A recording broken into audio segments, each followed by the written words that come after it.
Well, would you look at that? It's another Tuesday, and here we are again, killing some time talking about fish and really anything. If you were here in the chat early, we were talking about Daphnia, we were talking about duckweed, we were talking about if duckweed consumes nitrates and then a fish consumes the duckweed, what does that mean? And I think that's an interesting question because I don't think I've ever thought about that before, but thinking about it, I can make sense of it pretty quick in that we think of plants as consuming waste and nutrients, and then eventually we cut them and we take them out of the water, right? And then they leave the system. But I had never really fully grasped. Maybe you've got algae, duckweed, plants, and you're feeding it to another tank. Oh, I've got goldfish over here, I've got turtles over there, I've got African cichlid eating algae over here. And the question is, does that plant that consumes lots of nitrogen, is it any more nitrogen making than any other plant? And I think the difference would be just how much you've got going in. Whether I put in 1 pound of food or I put in 1 pound of duckweed, I think it's going to be roughly equivalent when converted to poop.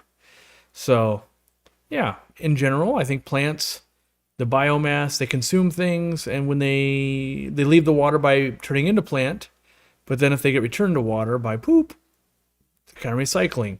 So in some ways, stem plants are really good at removing stuff. Anubias grows real slow, doesn't really release it back in. And so I think that question's kind of answered, but I'd never had to think about it that way before. A box store has a Marine Land 125-gallon combo set. The stand, the glass lids, and the tank for $6.99. Anyone ever purchased a Marine Land aquarium? I have. I especially like them when they have the black silicone. I like that feature. And that seems like a good price to me, by the way. Just knowing, I bet you if I tried to buy an Aquarium tank right now and sell it at my store, probably be nearly $600-700 itself. Without finding it on a deal and that kind of situation. So, believe it or not, tanks and setups and stuff don't make money for fish stores. A lot of people would think that, but the reality is they're very expensive to transport around. One little nick and it's not worth anything. And so the standard markup for most stores is 30%, and you'd think that'd be a lot. But like, let's say on a $700 tank, you might be into it for 500. I'd have to do the math and see where 30% was. And then you've got to pay fees, and then you have to schedule extra staff to receive it when it comes, because it's got to go somewhere. It's a big, heavy tank. And then you got to worry about when someone's loading it. And so it's an ordeal. So, 10-gallon tanks, that kind of stuff, they don't make money either, really. It's kind of a bummer that, at least in America, tanks have become the thing that we give away, and then we try to make the money on the other things, where when glass tanks is like the easiest thing to break.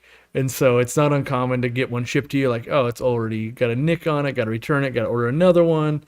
And then you've got all the minimums and things like that. Again, it gets to be real weird. So I'm looking at my phone because I want to turn on the AC because I already know we're going to get too hot in here.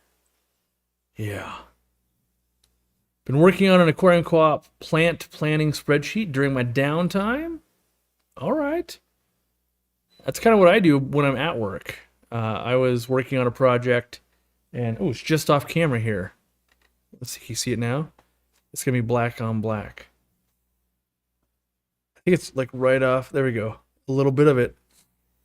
Spreadsheets are a big part of my workload in figuring out what's gonna fit what tank, what size to make, all those kinds of things. There we go. Okay, we're not burning up anymore, or we won't be.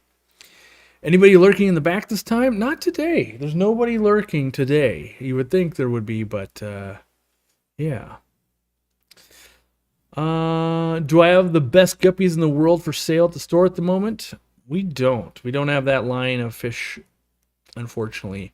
I was going to talk about my local club. I went again this last Saturday and sold more stuff. And I'm kind of doing it more as an experiment to make sure I'm in touch with the advice I'm giving. And so I sold nice deep red cherry shrimp, some black blue shrimp, Vienna guppies, 24 karat gold guppies, Let's see, that's 1, 2, 3, 4. A thing of guppy grass, and there was one more, but I can't remember. And anyway, after buying a few things that I want, I got some more tiger shrimp. I think that was all I bought. I think I'm still gonna make like $100 after my split. So I still consider that to be a fairly good thing if you have local clubs to breed fish and things like that, and uh, share them with your club. And by share I mean you get paid, but I think that's an important thing. In fact, I've been thinking a little bit more about like the online aquarium co-op member club, and like how would we do, how would we do the breeder award program and stuff. And I think a component that I would like, if and when, not this isn't happening tomorrow, but giving a few extra bonus points. So maybe you breed the animal, you get 10 points, and we'll give you an extra 2 points if you sell it to a store or prove that you sold it to someone like on the forum or something, or sold it at a club auction or a swap meet. Basically, it's one thing just to breed an animal and make money. It's another part of it, I think, with the breeder award program type of thing, where my biggest goal is actually to share it with other people. And so whether that's through my store, which that's just a commercial version of that, even though like all the things I sold at the auction, I could have sold for more at the retail store, I put value in participating in the hobbyist community.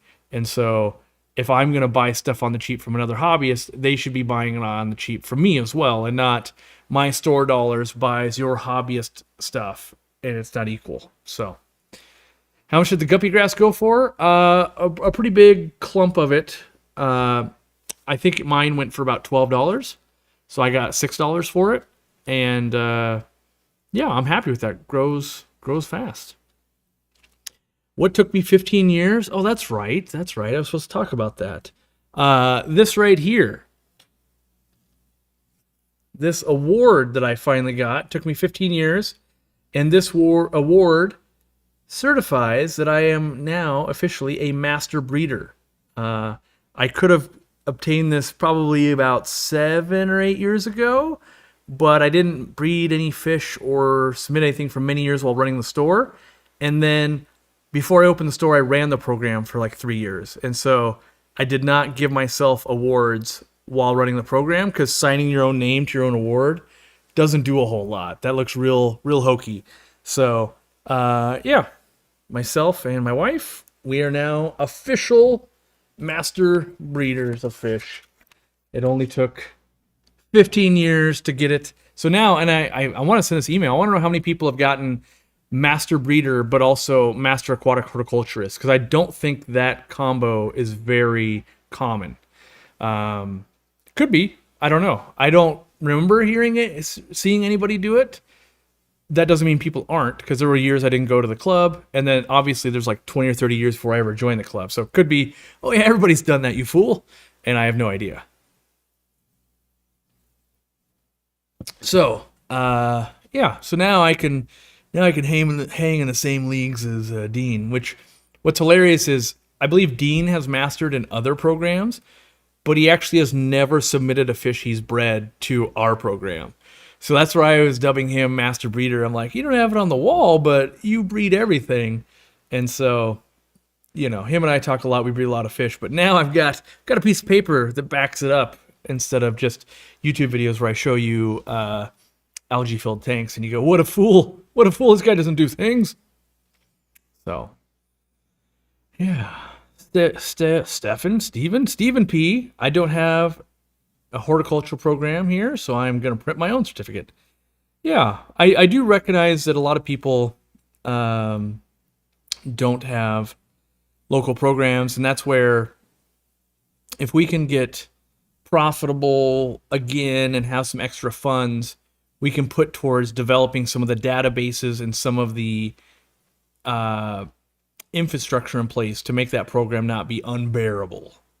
Because it's a lot of work behind the scenes, verifying, did someone actually grow this? Is it actually that plant? How many points is each one supposed to be worth? Did we get them awards? How are we getting them awards? Like, would it just be, oh, we're emailing a PDF, that makes sense. And maybe you email PDFs, but when you get the highest level, like, oh, we do print an award and it's shipped out from Costco. And then there's the whole like, what about international? And, so there's a million things to consider. But, it's still on the list of like, I still want to do it. It's still fresh in the brain. Do I get a seat on the Master Breeding Council now?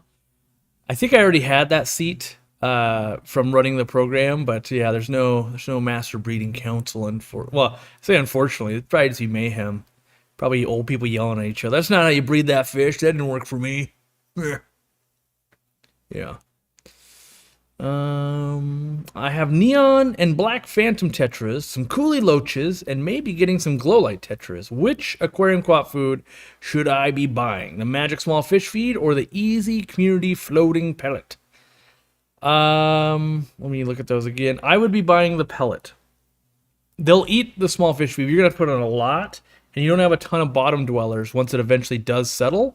So I would go with the pellet myself. If you can afford both will go a long way for you.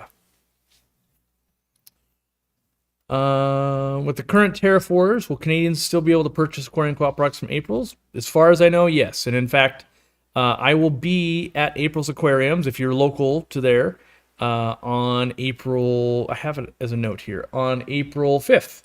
I'll be there all day.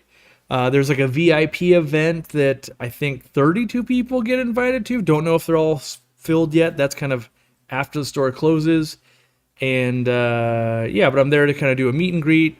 You guys could buy stuff, look at fish, and if it gets too crazy, they'll put me in the back of the thing to try and not ruin the store. Because as I always say, if you're going to come to a store, make sure you buy stuff. I'll be encouraging everybody to spend money because it's a small mom and pop store.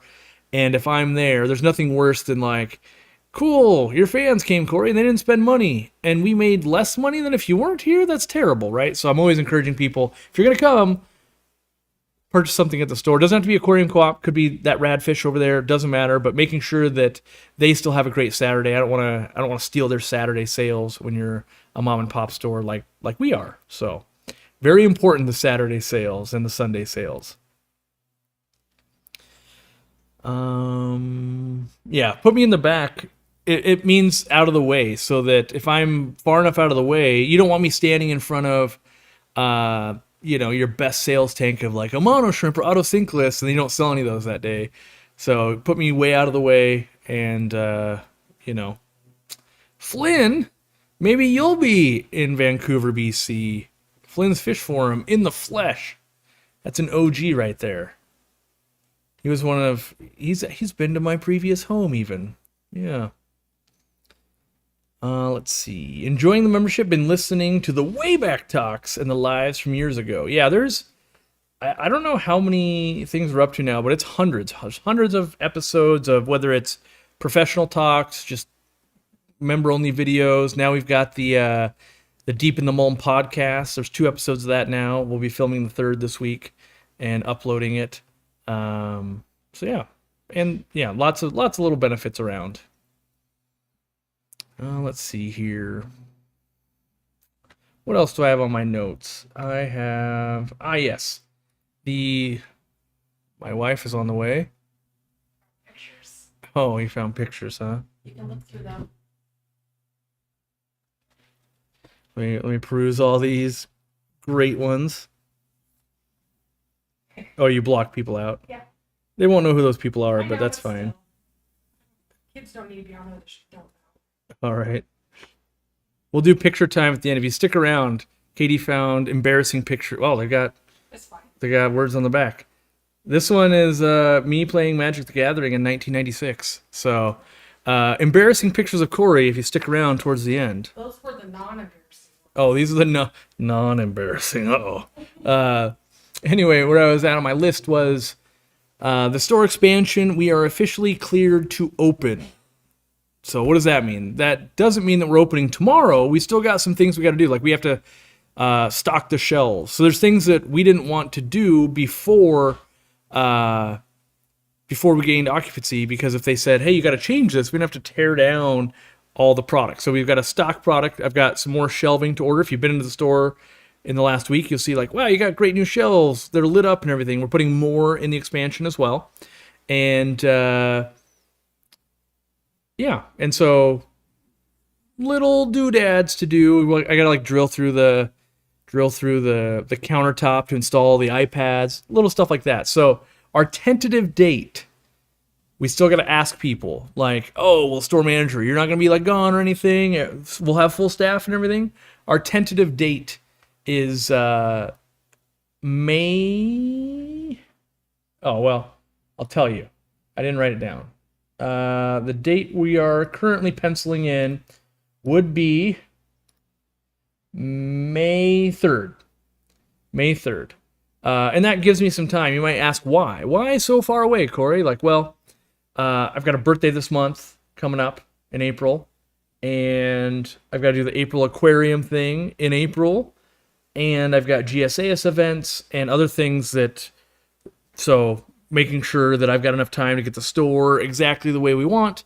And so the store will probably open a week or two before that so people can go and shop, but we'll do an event and we'll probably have a few things on sale and that kind of stuff when we do it. So we'll probably have Zenzo there. I'll talk to Dean. I'll be there. Don't know who else we might be able to get there. And so if you're kind of thinking like, hey, I've been waiting for this moment, start thinking about May 3rd, which you could totally come a different day. I just won't be there necessarily. And yeah.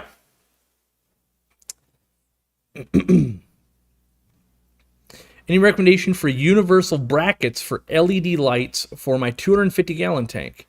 Yes, if you have a 3D printer, which everyone always goes, I don't have a 3D printer, like dang it. But on the forum, we do have brackets to mount not only our lights, but lots of lights. So at first it was just our light, and I said, hey, let's make this more approachable. And there's actually files on the forum, which you're always going to hear me directing to the forum because we control that place, where you can actually click on it. It'll open up a website and you can customize it for how wide you need. So I've got them all the way wide enough for Chihiro's lights, all the way down to Aquarium Co-op lights. And you can also height and stuff. And then you click the 3D print button. And if you don't have a 3D printer, I hear you. There are people that will print for you on the forum for basically the cost of shipping plus filament. And then there's services online and stuff too. But that's a great resource because you can go, hey, I want them 3 inches or 6 inches or 5 inches and this wide or this wide or this wide. You get all those options. So the store opening has never been closer. I will say that it has been an absolute nightmare. Sorry. I had meetings from 11 to 2 today, and then I've got this, so voice going a little bit. Anyway, an example of this would be fire marshal says, take down all the numbers on the door. I only want 6-inch letters on the window of the main unit. We comply. A different fire marshal walks through, says, I want numbers on all of the doors. What are you doing? We go, hey, you just had us take those down. They say, let me talk to my other guy. And then they say, just kidding, numbers on the window plus numbers on the main door. Then we go for our final inspection, and they go, oh no, you got to get numbers on all the doors again. We're like, are you really? And they're like, yes, really. So took numbers down, put up new number, put new number up again, now put in 3 more numbers. And so that demonstration is every process we've been through with this city on everything of like, but we did the thing you asked. Just kidding. I want it the other way. Just kidding again. Want it the other way. Oh, they told you that? No. It's this 4th way. And that's how it's taken us basically with a combination of just delays and you know, product and just all that kind of stuff. That's how it added up to 3 years of our life somehow that it took to get this to occupancy, from as simple of things of, well, that sign you bought says door to remain open while occupied or while during business hours has to say door to remain unlocked while occupied. Yes, that's right. The balloons, crazy. Yes. 60 days to a season tank video is amazing. Well, you should see my 3 years to a store expansion video. I should have filmed it in real time and made it a 3-year video. Oh, good idea. Nirvana Aquatics says technical colleges will also usually have a makerspace or makers groups that'll help you. Some libraries also let you print some stuff for some minimal fees, like a couple bucks or something. So I realize we're doing a lot with 3D printing because I'm into it, and that's super annoying when you're the person not into it. I understand, but I will tell you, it's awesome. It's real awesome. Do we still sell our lights? We have our lights. We have some left, not a ton, in our retail store, and other RPP stores have them, but we don't have any for sale online. Our warehouse is completely sold out of our lights. Yeah, 3 years. Last November, so it's actually been longer than 3 years. I believe it's taken 3 years. You know, and there's all kinds of stuff like I guess I could go into it some.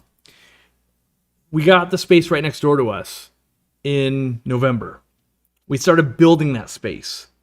And then like mid-January, we realized, or maybe it was like, February, but a couple months after, the next space opened up. And we're like, wait, do we grab that one too and go twice, like make the store 3 times as big? And we go, yes. Which meant we tore down everything we had built basically up until that point. So we lost like 2 or 3 months of work right there. I'm like, oof. But it's all right. We'll get open. It'll be fine. So that was like 3 of those months. And then so you like lose a month in that where you're like waiting, like, come on, move out. I got to start building. And then you got to demo that space, right? Then you can start building again. And then because now the project is twice as big as it was once before. And so it was just that kind of stuff that kept spiraling and all of that. And eventually you get to a point where, so like the store right now, if you've been going to the store, you like look in and you're like, it looks the same as it's been for the whole year. Like it's been a year this way. Like, yes, we have been the point we're at right now for a year. Like just the stupid fire thing took 4 months. And it took them 2 literal days to put it in and do it. It took 4 months of red tape around the 2 days. So it's stuff like that where some stuff like that, we fought pretty hard against the air system. That was a $25,000 expense that just could have been thrown in the garbage, basically. The problem is, if we turn it on, it makes it way too humid in the store. Oh, it's 80% humidity outside. You turn it on, and all the aquariums and everything starts fogging up with wet air. So we can't even use it unless it's dry out. So stuff like that where it's like, yeah, but we told you that. And they're like, but code. And they're like, oh, okay, $25,000 code, compliance, awesome. Yep.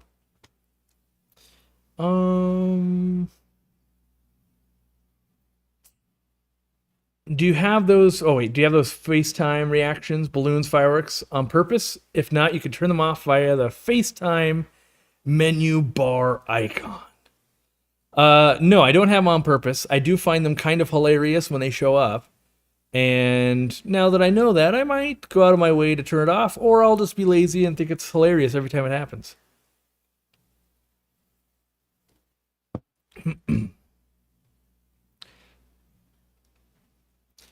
Let's see here.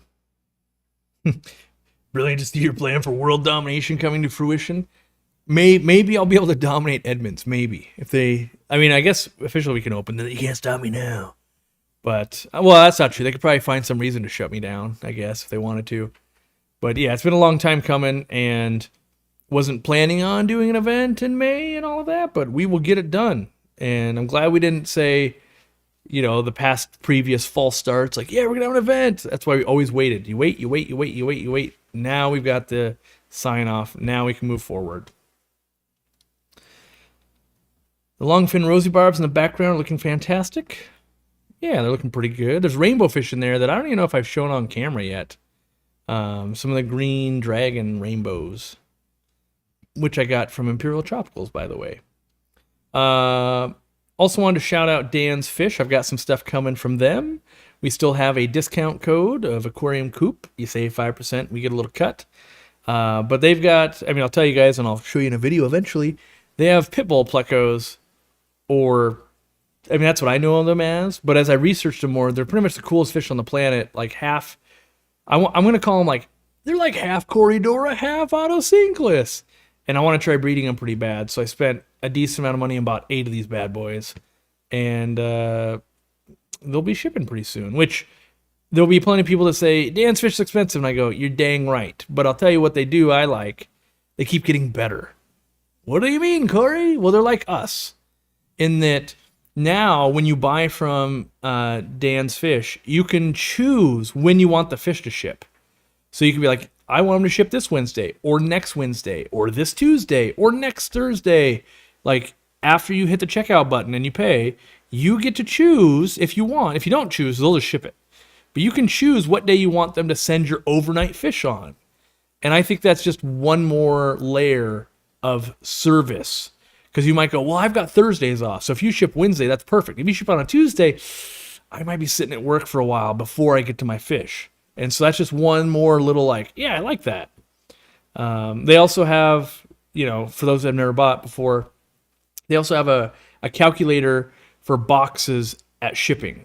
What does that mean, Corey? Well, that means if you get to the checkout and it might say, hey, you've only filled up half your box. Do you want to buy more?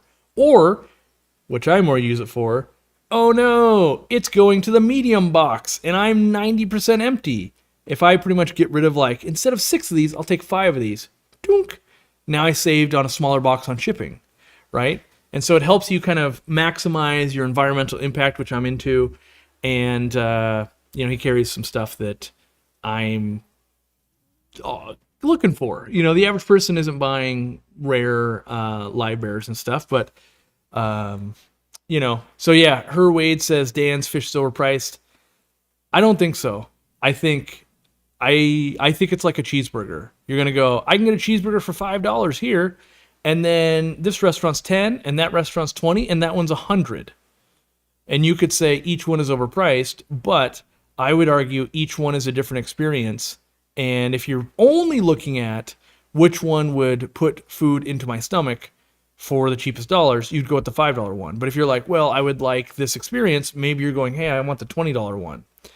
And I think that's the biggest difference we see, that people don't talk about the nuance. The reality is, I, with a day job, put value in being able to pick which day my fish will land at my house. That has tangible benefits to me. I have had it before where fish land on a day I'm not even in the country. And so then my wife has to do it. Now by phone, I'm trying to tell her which tank to put it in. Could you move these fish? They can't. They would crossbreed. And so I think we should change the narrative to those fish or that seller's out of my budget. And there'll be that for me too. I'm not buying a $20,000 platinum arowana either. I wouldn't necessarily say that's too expensive because I'm not really in the market of $20,000 platinum arowanas.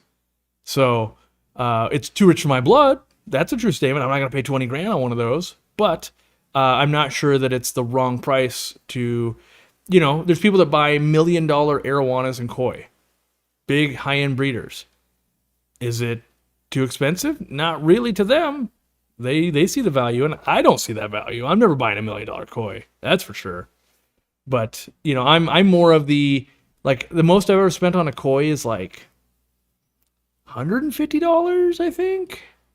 I like to buy them smaller $80 koi, 1 year koi for $80. You can get some real nice koi growing out. Yeah.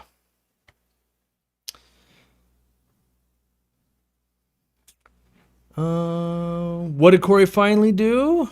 I became a master breeder. That's right. Dan gave a talk about how he ships with 99% survival, and it's pretty intense.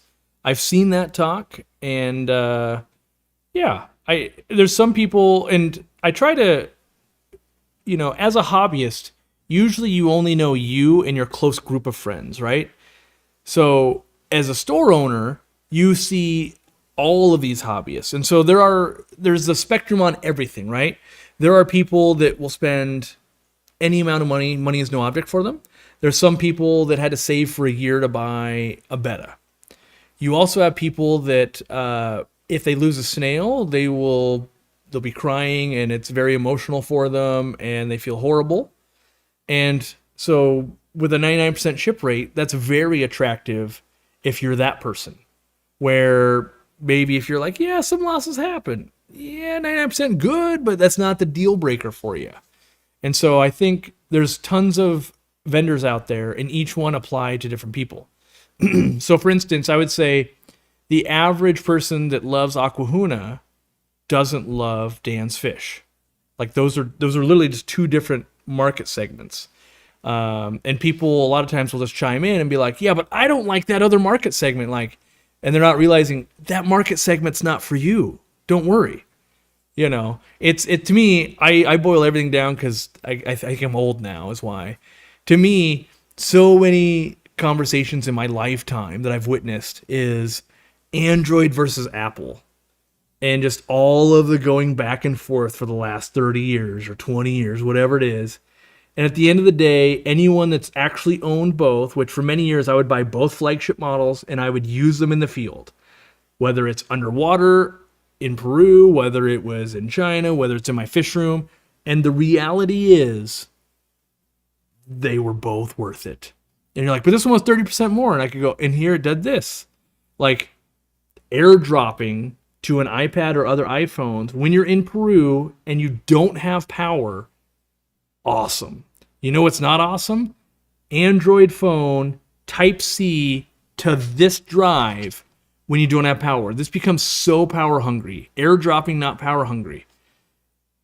For the average person to go, well, I was never in Peru on the Amazon River needing a waterproof phone that could airdrop files to another phone while using minimal energy because I haven't been able to plug my phone in to mainland power for 7 days. That being said, they both were totally for the right application, right? So for instance, Aquahuna is fine. We order fish from them every week for our store and we sell them, we quarantine them.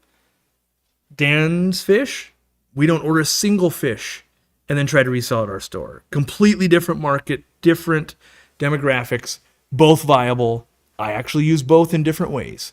And so I think that's what I would, this is a long conversation. I don't have this battle in text because people say, no, you dumb. No. You need the nuance of the voice of like, I hear what you're saying. I understand it. And here's why. Is there a reason why you don't advertise La Kahuna on the website anymore? Yes, we don't get paid. As simple as that. Like, we still buy from them every week. And it just doesn't make sense for us to go, hey, if we send people over here, we get paid. And if we send them over there, we don't get paid. And so some people will say, like, well, that sounds pretty lame. It's like, well, we're in business. And here I am still talking about Aquahuna, so you guys know who they are. They're getting free promotion. Dan gets promotion. Yeah. So I'll still always, like, if I have experience, I'll lend over and go, I had a good experience, or maybe not a good experience over there.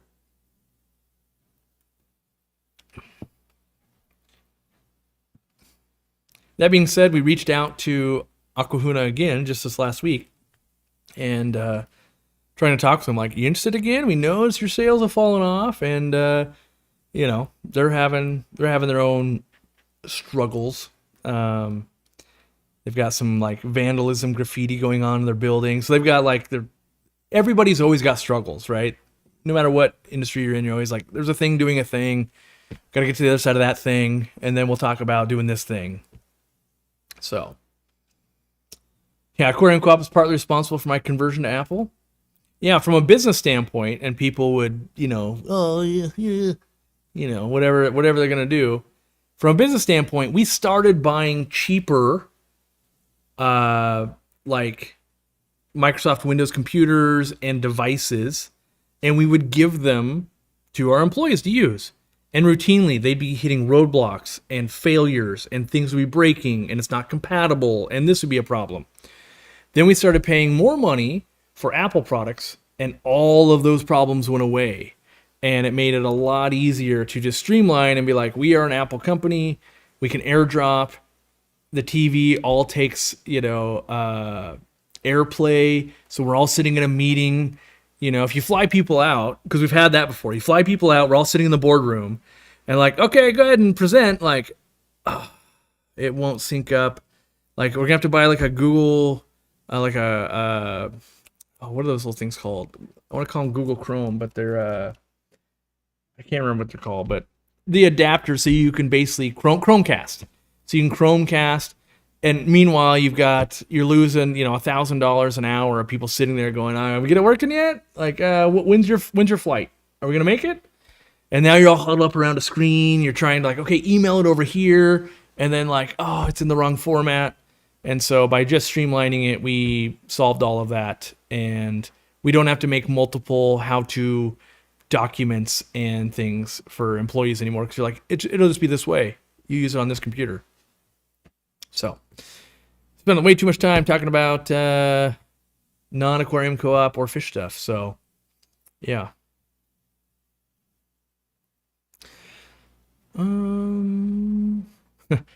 All this talk about dance. Which we almost need the Hamburg Swordtails of 159. I bought the Alpha Reds. I think they sell for like that price. And so the truth being, I ordered from a competitor first, and they were more orange than red.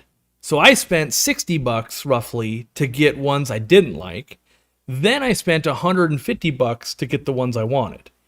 Had I just paid the more price from Dan's Fish, I would have gotten the ones I wanted. Dan's Fish also provides pictures of his fish, for the most of them, and video. So you can watch the video and you can see it, and like, I'm buying that fish in that group, that tank, which I'd put value in. Because with livebearers, way too often, you're buying a photoshopped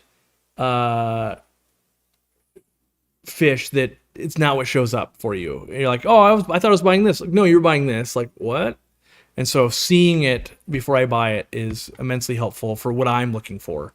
If you're just looking for, I just need 6 angelfish. Like, well, anybody's got 6 angelfish, so that'd be fine.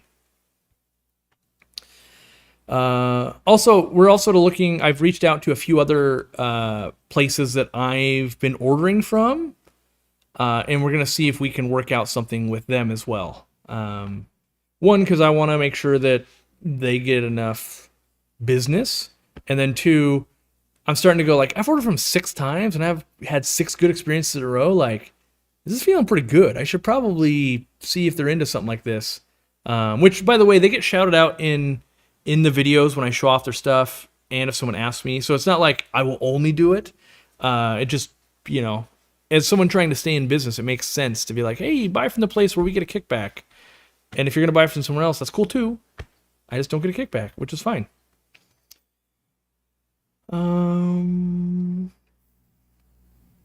Absolute Dan's Fish, but he's the most expensive in the hobby. I think on some fish that's true. There's some fish I think he's too cheap on. Like, I am gonna have a conversation with his pricing and go, your pricing on like Celestial Pearl Danios is amazing. That's like what I sell them for in my store, but why is this fish way more expensive? Like, in my opinion, some things like his CPDs should probably be a little more expensive, and then maybe we come down on a few other things. That being said, Dan's also like the only person bringing in stuff from Aquarium Glacier, which has some of the coolest stuff. So, if you're going to bring in stuff no one else has, you're only the most expensive if you have competitors selling the exact same thing. And too often people will compare, this fish has this name and this fish has this name, but they don't have the same lineage. They're not the same fish. It would be like saying adopting a dog from your neighbor that says, hey, that's a dash hound, is the exact same as like the award-winning dash hound breeder. It's not. I am a guy that would adopt from my neighbor because I like, the more messed up a dog is and the more it needs a home, the more I want it. But I'm also not fooling myself to say those are the same thing. They're not.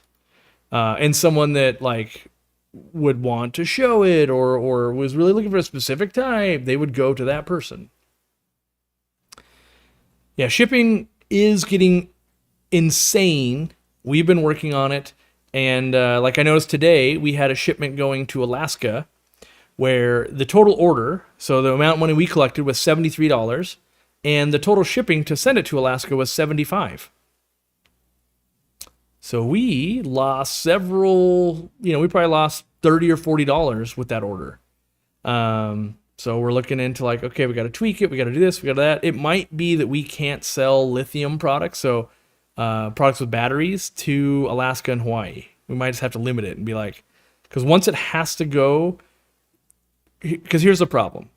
For those of you that don't know, a product with a battery, usually in the United States, goes by ground, right? You can't go by ground to get to Alaska. Well, you technically could. You basically can't get to Alaska and Hawaii in any amount of time that would make sense by ground.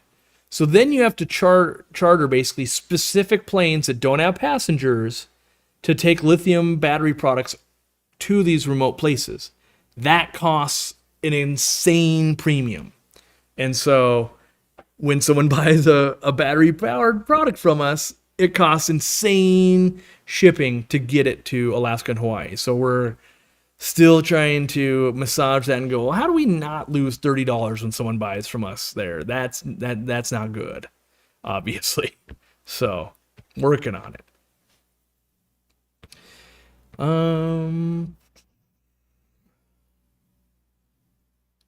What's driving shipping costs up? Mostly the cost and fear of everything. What I mean by that is like, well, life. So like UPS, for instance, union says, hey, we need more money. They get that passed. Well, if the union workers get paid more, it costs more money to ship. That's just a thing. And then there's, things like gas prices starting to go up and things like that. And so all of those have these impacts, right? And then, and I'm not talking politics, but there has been a shortage of like air traffic controllers for like the last 15 years, right? Just no one wants that high stress job. In general, been shortage. And so when you have that drives up costs, like, well, to get more people, prices go up, airlines have to charge more. And so you get this like every day someone's making a choice because they need to. If people on average go up 3 to 5% at their job and inflation goes up that, every year that goes by, pretty much the world goes up by 3%. And so then you've got extraneous factors on top of that. Like a good example that I have that's tangible, the price of paper pulp went up by 8%. And so now our boxes that we ship stuff in are 8% more expensive. Now, that's not the big portion, right? Like a box is only like 50 cents. Like, well, now it's 53 cents. But that's only one little thing. And so we might get a new thing every week, like some other thing had to go up. Whether it's tariff, whether it's wages, whether it's risk, like insurances. Insurances are going through the roof. A lot of you in the country, know that. Like, well, there's been more natural disasters and things are happening. Like, yep, our insurance, in Kentucky goes up. Our insurance in Washington goes up. All these things keep, it all goes in. And so then maybe you've got, UPS's insurance is going up and all of that. And so eventually it just goes like, well, what are we willing to pay for a fish? And I still maintain I'm willing to spend almost anything because I think my other option is I fly to, Peru or somewhere and get it myself, which I have done. And it's a bargain to get them much cheaper. And so if I pay a couple $100 to get a group of 6 fish, way better than a few $1,000s for those 6 fish. And I realize not everyone has that ability. I understand. And so I really look at it where, the fact that we could order fish online is insane. It wasn't that many years ago where you could only go and just be like, what's the fish store got? And your hobby was whatever the local fish stores were doing. If they were all African cichlids, you were doing African cichlids. If they were all live bears, you're doing live bears. So, let's see here. Yeah, fish are technically exotic pets in spite of how common they are. That's right. There's very few wet vets, as they're called, that would actually know exotic fish to be able to do that. So, yeah, it's quite rare. Have I had any problems with cory cats digging your root tabs? I haven't. Every once in a while, they'll, eat the gel or the gelatin, which is fine. Gelatin's also like in Repashy, for instance. But no, I haven't had them like specifically go and nom on them. But ours are pretty safe in comparison. So I have an accountant brain. I can't turn it off. I mean, that's kind of how my brain's forced to be lately. Is like, ooh, what are we doing about that? Yeah. Candy, recent retiree, who, like Corey, is interested in underground filters, and I'm wondering if he could help with his. Wait, if I could help with his project, can I help as a volunteer? We don't. I mean, maybe, but if you want to be a volunteer for that kind of stuff, hang out on the forum, and we crowdsource there. At the moment, we're still like I've got prototypes right here. It doesn't do any good to get people's feedback on something you already need. Like, let's say you're a cook, you're a chef, and you make this meal and you taste and you're like, something is off. This is not great. You then don't go like, hey, everyone in the restaurant, try this. Do you agree? Is this all off? Yeah, it's terrible, right? So you wait until you cook it and you're like, ooh, I think this is pretty good. Now let me see what the public thinks. Oh, a little too salty. Oh, a little bit of this. Too spicy. Okay, noted. And then you refine it. And we're not quite at that refinement stage yet. And sometimes we never are. Meaning, I just know I got it. It's amazing. We'll just make it and we will do it. And when I know that, that means like Dean, myself, Randy, Zenzo, other people in the company have all tested it. And we're all going, it tastes great. It's so good. It's going to be a hit. And then we just put it to sale. But if we don't know, yeah, we need some more people testing. That's when we go, hey, we need a few testers. Who's interested? And there you go. Is there an app for the forum? Definitely not. Forums or apps are where you go to go out of business. They're so expensive to keep and not have suck. And proof in the pudding, like people spend millions and millions and millions and millions of dollars to try and get people to install an app. And to make it to someone's home screen is nearly impossible. Like if you really think about how many companies you probably shop with and everything, and you only get like this many spaces on your phone, home screen, and like I don't even have Facebook on there. I don't have Instagram. I don't have TikTok. I don't have, and so I do have the forum actually. The forum, you can make a little like saved thing where you just click the button and like there's the forum. So I do have it bookmarked on my home screen.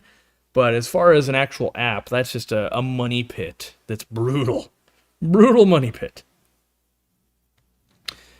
Let's see. Corey, you are pretty famous. Besides fish stores, where are you most likely to be recognized? Where were we recognized last? My wife would probably know.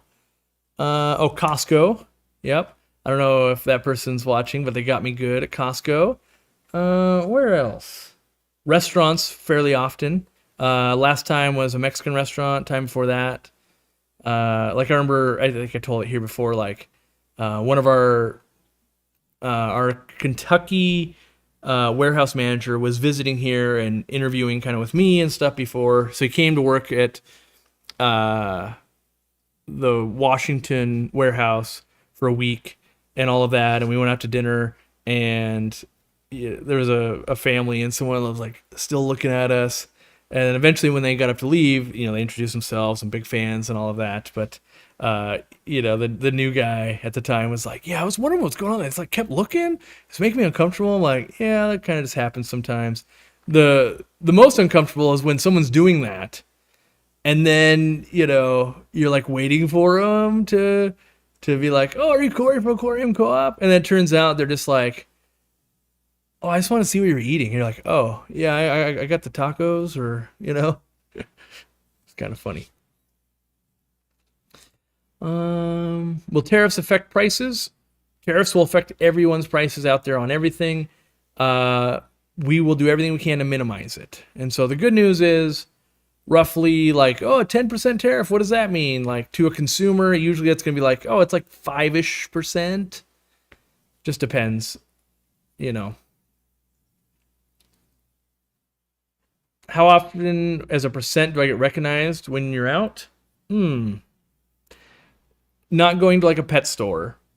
I would say it's probably only like 25% of the time. It's like 1 out of 4 trips out in the public, I'll get recognized. Maybe even a little bit less, maybe. like 1 out of 5 trips. Pet stores for sure, it's like 98% chance. But if I'm just out in the wild, so to speak, you know, and there's definitely could be more. Not everyone approaches me too, but yeah, on one hand I like meeting people. On the other hand, I also respect like, cool, I just got to do my thing. I like that. Yeah. I hate apps. I don't need an app to order a pizza. Although the only thing I hate more than apps is talking to people on the phone. So I would much rather use an app or a website than talk to people on a phone.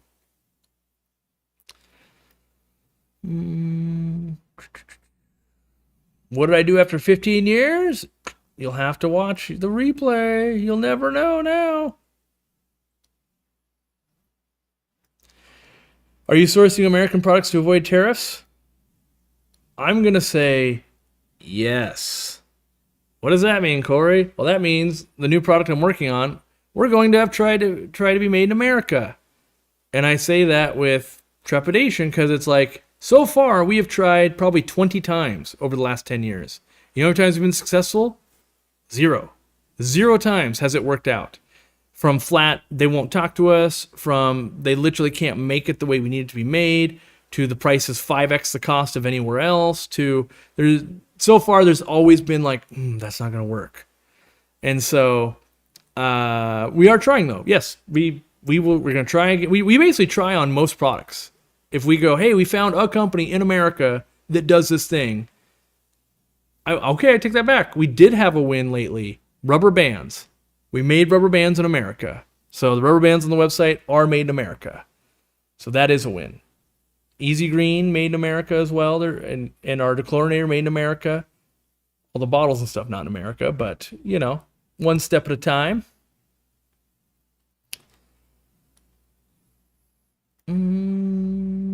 Yeah, we don't really make things here. We make some, but it's very niche. It's kind of the bulkier the item, the more likely we are to make it in America. The smaller the item, the less likely we are. Have I ever toyed with a soft pleco cave? I've never thought about a soft pleco cave. I'm also not sure what's the benefit or why, but no, I have never thought of like a softer pleco cave. What's the thought behind that? You gotta, like, I've definitely there's pleco caves that kind of come apart in half to get the eggs out. Like, I've played with a lot of pleco caves, but I never thought like, make it soft. I don't know how that makes it better, but it might be. Let's see. After 15 years, you switched to saltwater. I knew you'd see the light. That's right. I'm all saltwater all the time.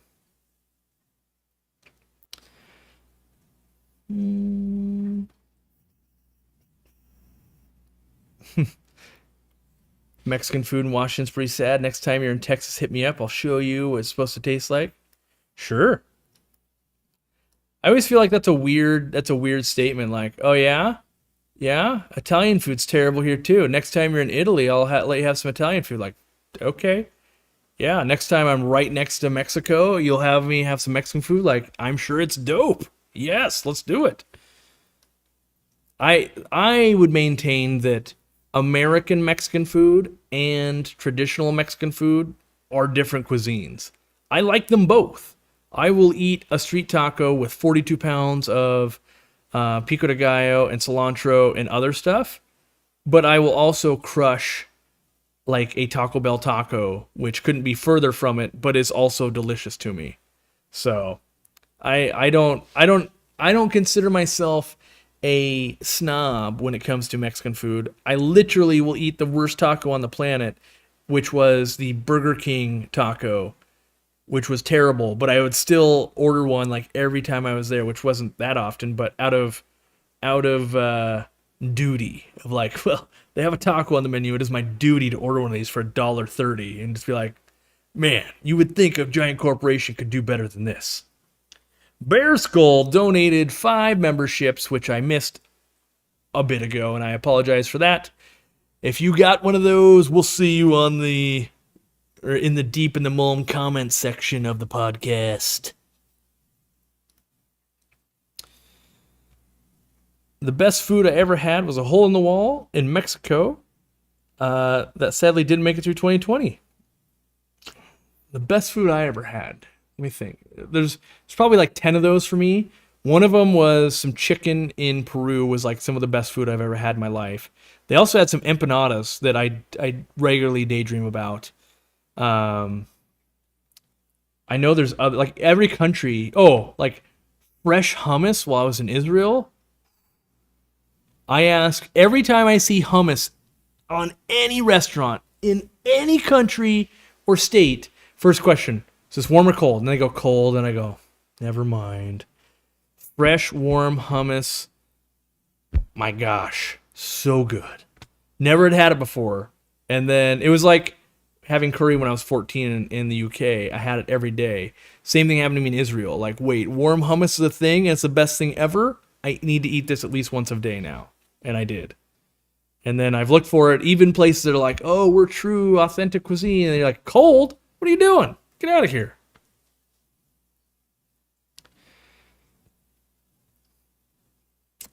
Super cool Yeti Cup next month. One of the many awesome membership perks. Nice. Nice work, Steve. Costo. Wait. Yeah, Costo. Thanks for all the great products you brought to the hobby. I myself have gone down the Libear rabbit hole. I received 2 trios of Santa Maria Endlers. What are my thoughts on those? Cool. I find that the average public does not appreciate Libear strains. Or not Libear, Endler strains. They're just like, yeah, I don't know. They mostly want the males and not the females. So I wish there was more, like, the public will pay good money for a trio of guppies that are a certain color. And then you do that with an Endler and they're like, no. So, favorite food while visiting China? What do I like? Every time I say it, people just make fun of me. I'm trying to think of something else. That being said, when I take people there, I've taken people to China and they're like, wow, it's actually really amazing. One thing that's really good is the McDonald's there, and people are like, what? They can't use any of the fillers or the hormones, so the food's actually really good. I'm also the guy, so when I say that, I don't think it does me any good to tell you, like, oh, I also eat street vendor food, where people are like, bro, don't you know that's going to get you horribly sick? Like, I will try anything. Like, in Japan, I was eating chicken cartilage, and, like, I will try anything, and not everybody's that adventurous, so I try to keep it, like, what you guys can, not you guys, but most people understand, like, okay, yeah, that's pretty good. And then, you know, you might go out with a vendor, like some of our vendors, and they're like, okay, we're having cold eel in a salad thing. Like, that's weird. That wasn't my jam. It was like cold eel, bamboo shoots, and like vinegar. And I'm like, it's kind of not my jam. But there's usually something on the table where you're like, oh, that's pretty good. And then I try everything, though, because you never know, like, what is this thing? That was in a language, I don't know what it is, but it needs to keep going into my mouth because it's amazing. Pizza Hut is fun in China. You can get, like, crazy ingredients. So that's pretty fun, where you're like, I didn't know you could put that on a pizza. Let's try it. And their pizzas are, like, comically small, which makes it pretty fun. And then sometimes when we're in China and you're wandering around, you might stumble upon a business no one speaks English. And so you're literally going with your phone and you're, like, looking at it and you're like, that says kumquat pizza. And then maybe you order it and you're like, oh, that meant Canadian bacon. Okay. And so when you don't speak the language, sometimes you will gravitate towards something you can point and shoot. And so that might be McDonald's, Subway, Pizza Hut. You can't go that wrong, where if you haven't been in China, if you go too much out of the city, you start getting to where you have to sterilize your plates and your cups. So they give you boiling water. You sterilize it at the table because it can't be trusted otherwise. And then, like, I met with fans one time, and I had their favorite thing. Really undercooked chicken. So imagine a full chicken, boiled, that was still bloody. And it still had, like, the skin and the fat. I gotta be honest, not good. Not good. Couple bites of that, like, I could not eat this. So I ate a lot of white rice at that place, because that place was known for this chicken that was really underdone. And if you like it, you loved it. If you don't like it, ugh. But still super thankful they would bring us there. You know, brought Randy and I. Randy had a little bit more, but he was like, that was kind of rough. No, it wasn't. And it's, some of it could be, we're just not used to it, but it was hard. I'm not going to lie. Let's see. Yeah, I wouldn't be able to do the undercooked chicken. The thing is, like, they were live stream people. They were literally, because I said, like, we're going to China. They're like, hey, can we take you out? And we're like, sure. Like, we got our favorite spot. And they were Americans that had moved to China. We're like, let's do it. Randy's super adventurous. I'm pretty adventurous. Like, all right. And then you're like, all right, I got to try it. Because you never know. You never know, like, you guys actually love this? And they're just eating it and they're loving it. I'm like, okay. Oh man, this ain't my cup of tea. Like, so, but you never know. You never know until you try it. That's the part. You never know. So, yeah. I think the first stream has not made you hungry. Yeah. Yep. And so, I guess when you go to China, you get this experience of trying crazy stuff, and then you want some normal. Like after like that chicken thing, you're not thinking like, I wonder if we could find another restaurant that won't speak English and we could try to get something to eat there. You're going, let's go to KFC. And you're like, what? Yeah, they have KFCs and it'll be fried chicken and other things. And you're like, yeah, give me some of the stuff that, yes, I'll do that. And like, for instance, Randy loves their fried chicken because you can get dark meat fried chicken. And it's way different than America. And so he's just like, let's get that. Especially when you're at a convention center. Yeah, you want something known after you have a meal of like, yeah. Like sometimes, you know, the vendors will try to impress you and you're like, wait, that's a live fish. Like, what are we doing here? You know. All right. Let's see. We're over an hour in. We'll go to embarrass Corey with pictures for a little while. So I think this is in 96. And for whatever reason, I'm getting my hair frosted. So we're gonna look at that. There's me in 1996. So that means I'm 13. Is that right? Maybe 12 or 13 in that picture. There's me frosting my hair. Here's me being awesome, mowing my grandmother's lawn on the riding lawnmower. And we got this helmet, and it was mostly to troll me, but also because my cousin drove this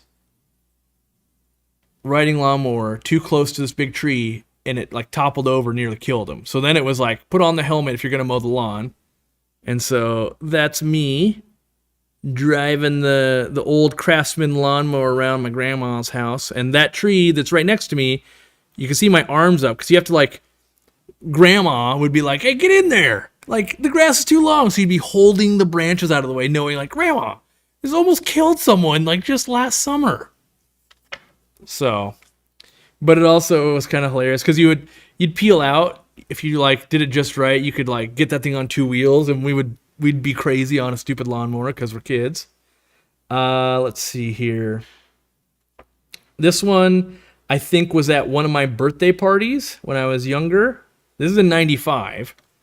And someone had got me with shaving cream and made me tickle my face. And you can see it got all over the couch. So I remember I was having a sleepover. So there's me. Ooh, here's an old one. June 98. We're at Christmas, I think, here. June 98. Nintendo 64 with the Hoya's hat. Oh, yeah. At Grandma's, you see all those nutcrackers? Legit. That's legit. Nintendo 64. Good times.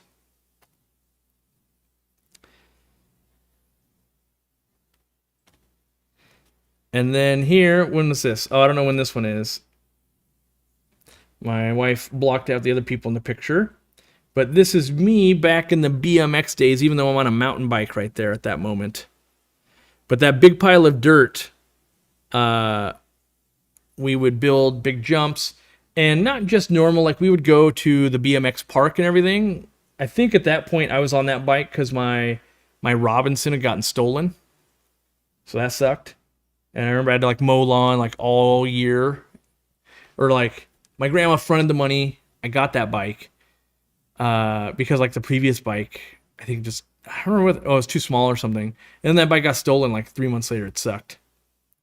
And then who's in this picture? Let's see. Yes. So here's me, even at age, when was this? This was 96. So I'm playing Magic the Gathering in 96. Looks like we're using mostly revised cards. And we're trolling whoever's taking the picture, probably my grandma or something, or my aunt. And lots of cards in the background, but we're faking picking our nose. Look at that, you can even see my frosted tipped bowl cut. How do you like that? That's OG right there. Card boxes in the background. Yeah. Yeah. So, from the vault, the wife delivers. Did I get a GameCube or a PlayStation? Nintendo 64, bro. GameCube. I think I was on to computer games by that point. I had other people that had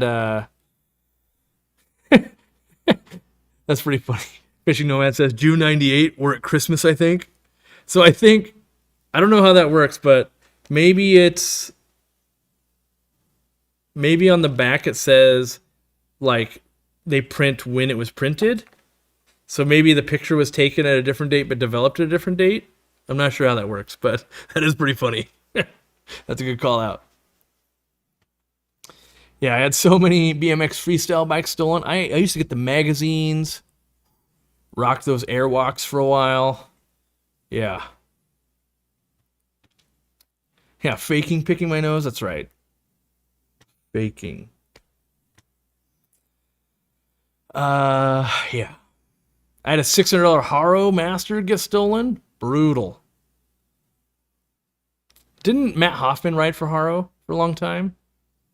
Yeah. I remember my buddy got an all aluminum bike that was like 7 ounces lighter than my bike. So jealous. How are you going to be getting a $500 bike? Insane.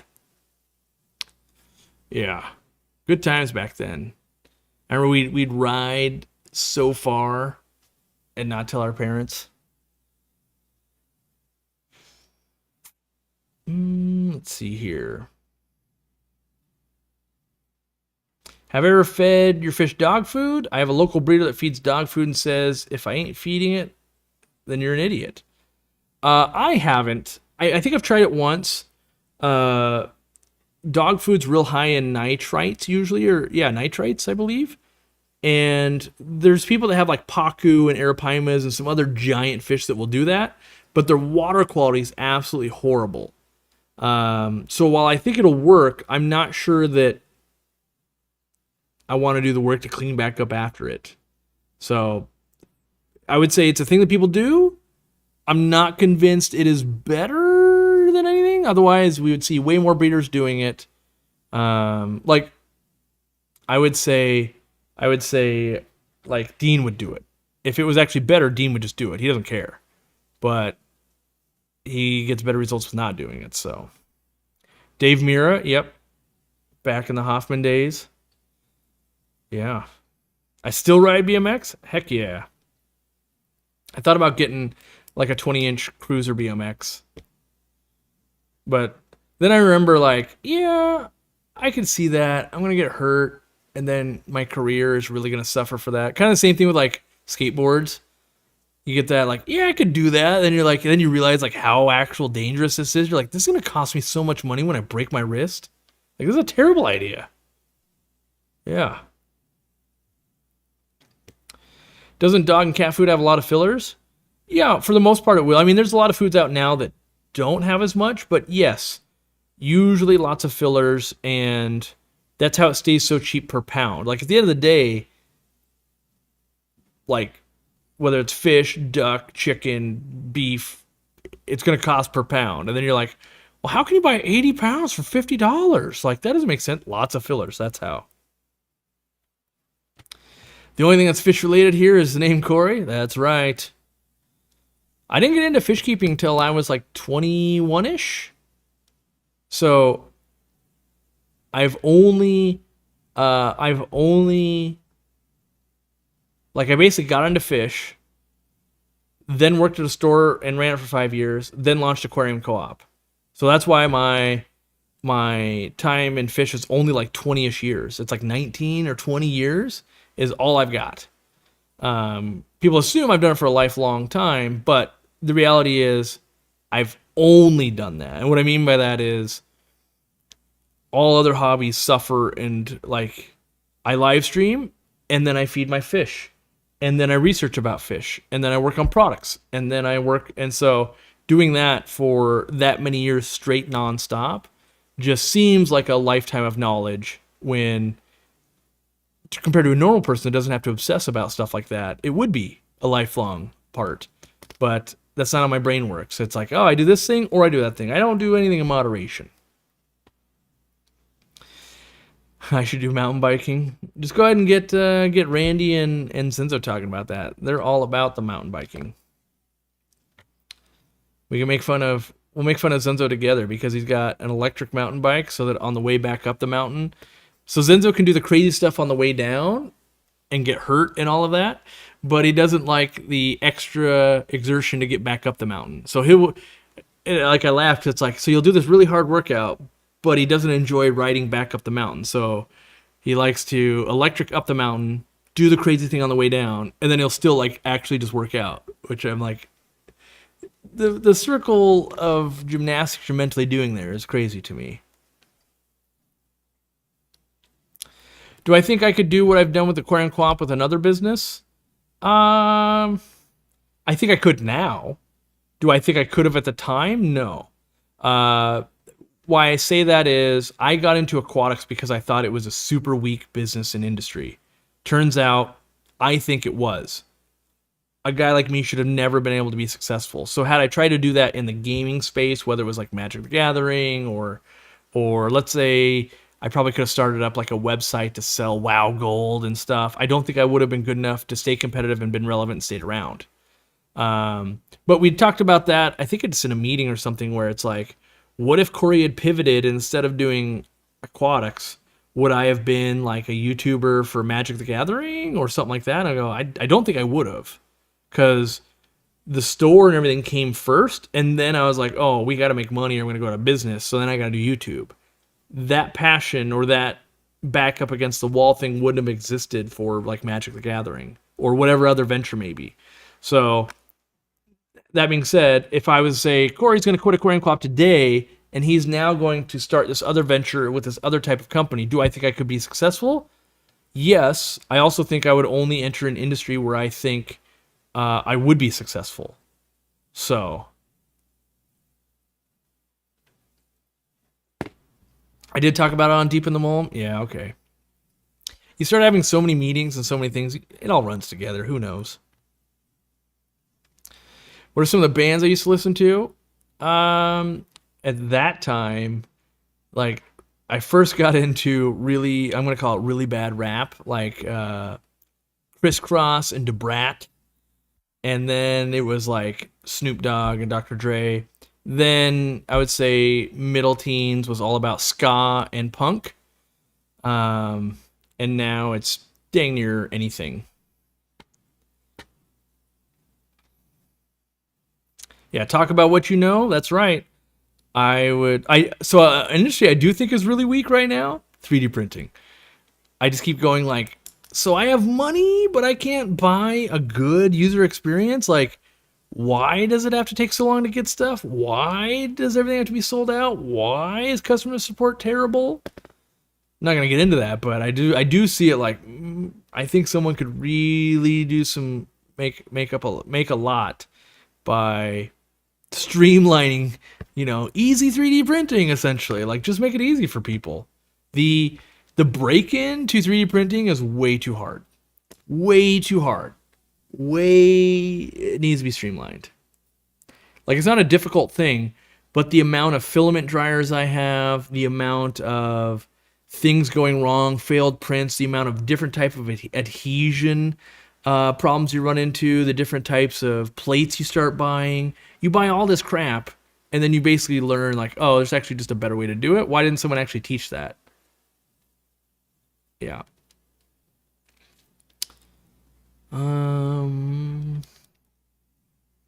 There's a certain correlation between success and the amount of work you're willing to put in. Yeah, probably true. Yeah. If I had to choose another business to succeed at, what would it be? I would start a landscaping business.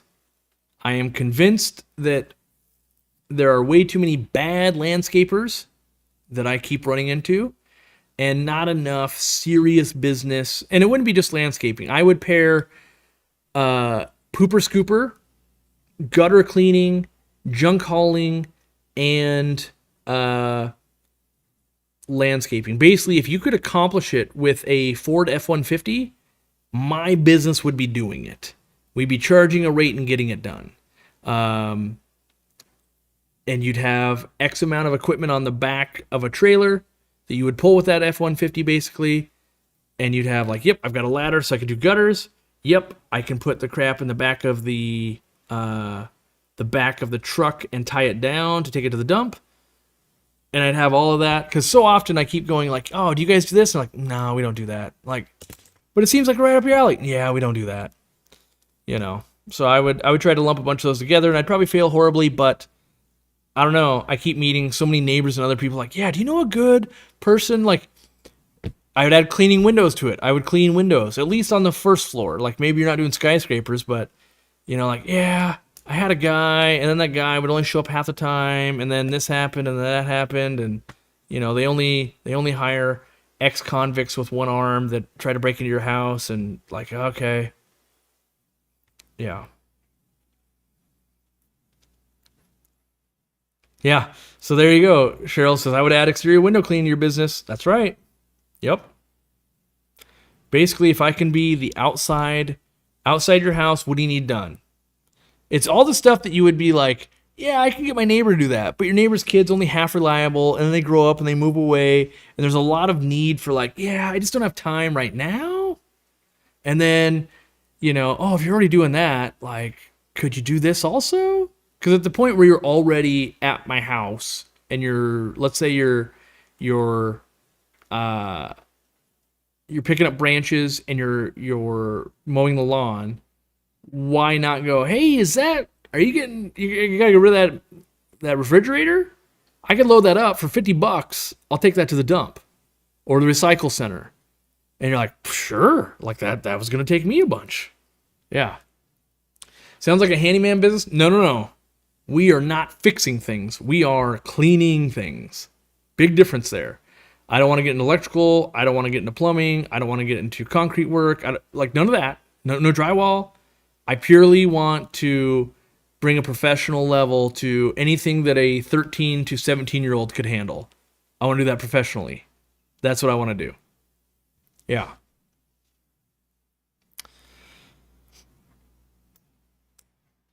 Yeah, handyman service right call. They don't keep appointments. They don't call back. That's all I'm saying. Stuff's real hard. Like, anybody can do it, and yet somehow nobody can do it. And I know there's, I can never remember his name. I got to look at the comments, but there's a guy in Florida that runs the landscaping business. Like, you're killing it. But way too many areas don't have that. And so I would try to be that. I'd be like, how about you can schedule an appointment online? That'd be the first thing. You'd get a text the day before, like, by the way, I'll be there tomorrow at 2. And then I would actually get there at 2 instead of, you know, I'm so tired of, oh yeah, we're going to be here at this time between 8 a.m. and 8 p.m. And then they arrive at 11:32 p.m. You're like, what? You're 12 hours and you still couldn't make it in that time? Yeah. And it's like, well, I don't know. We couldn't have predicted the thing we do every day. Like, you can predict that. You can predict it. Yeah. What happens if age takes a toll on the body and you can't do manual labor? Oh, I won't do any of the labor. I'm literally running that business. So you'd be hiring able-bodied people. You'd be investing in stuff to, protect their body. Get the massages, things that we did in the past, like with our insurance when insurance didn't go up 40%. You just build those types of things into your cost structure. Yeah, and people would be like, "You're the most expensive one, Corey," and I'd be like, "Yeah, but I said I'd be there at 2, and guess what? I was there at 155, wasn't I?" Yep, and not by me, but like my people from the company were there at 155, and they did a good job. And like the first rule, just like an aquarium store, you have to have a clean bathroom, right? My first rule of this other business that I will never start would be, you're not allowed to smoke at the customer's house and then leave cigarette butts all over their property. How is that like a universal thing that goes hand in hand with somebody working at your house?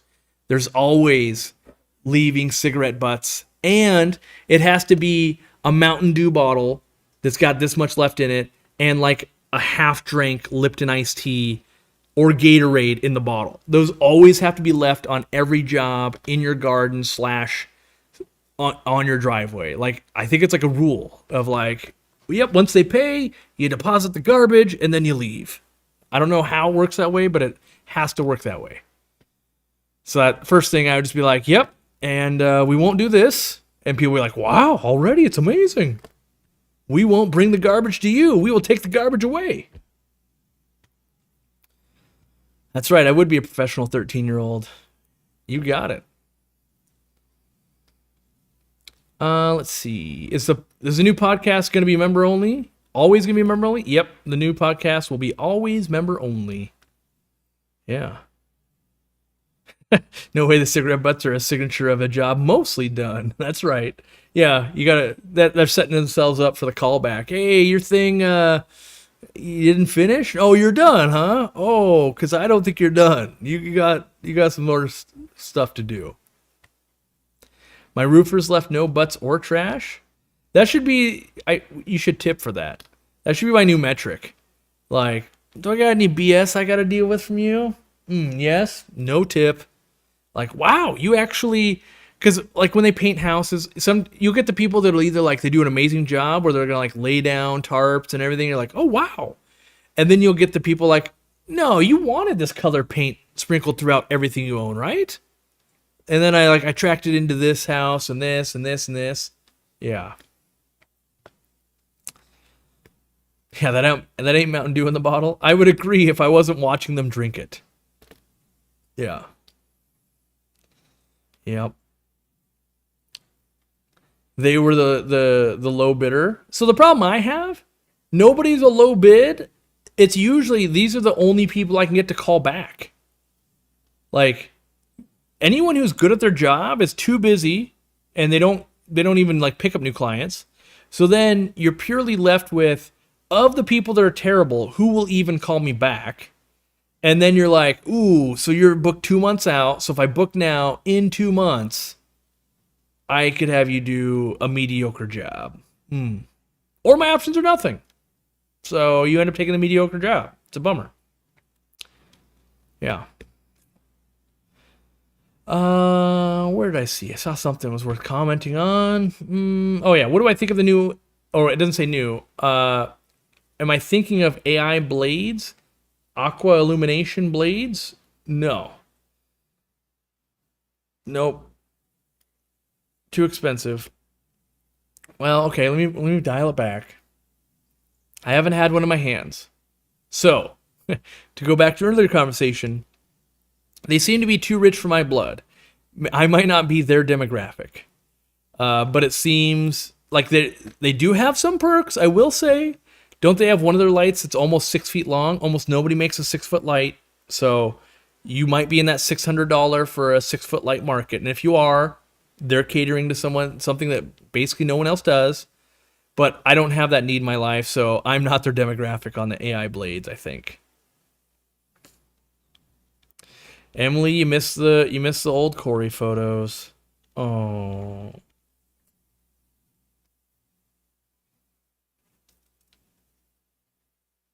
Working a craft growing up, you can do the best job in the world, but if you leave a mess, no one's going to be happy. Yep. Too often they're like, oh, don't worry, we'll be back next week to finish it up.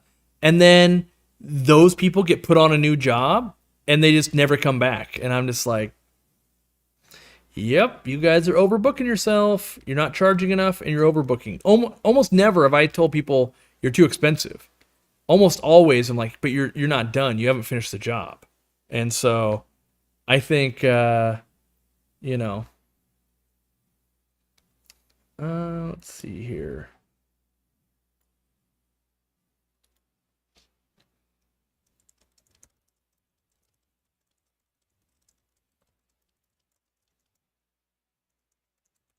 Sorry, I have to reply to a message.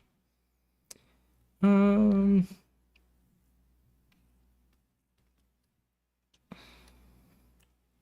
you don't want to be the lowest bidder. The customers who only want the lowest price tend to have the highest standards.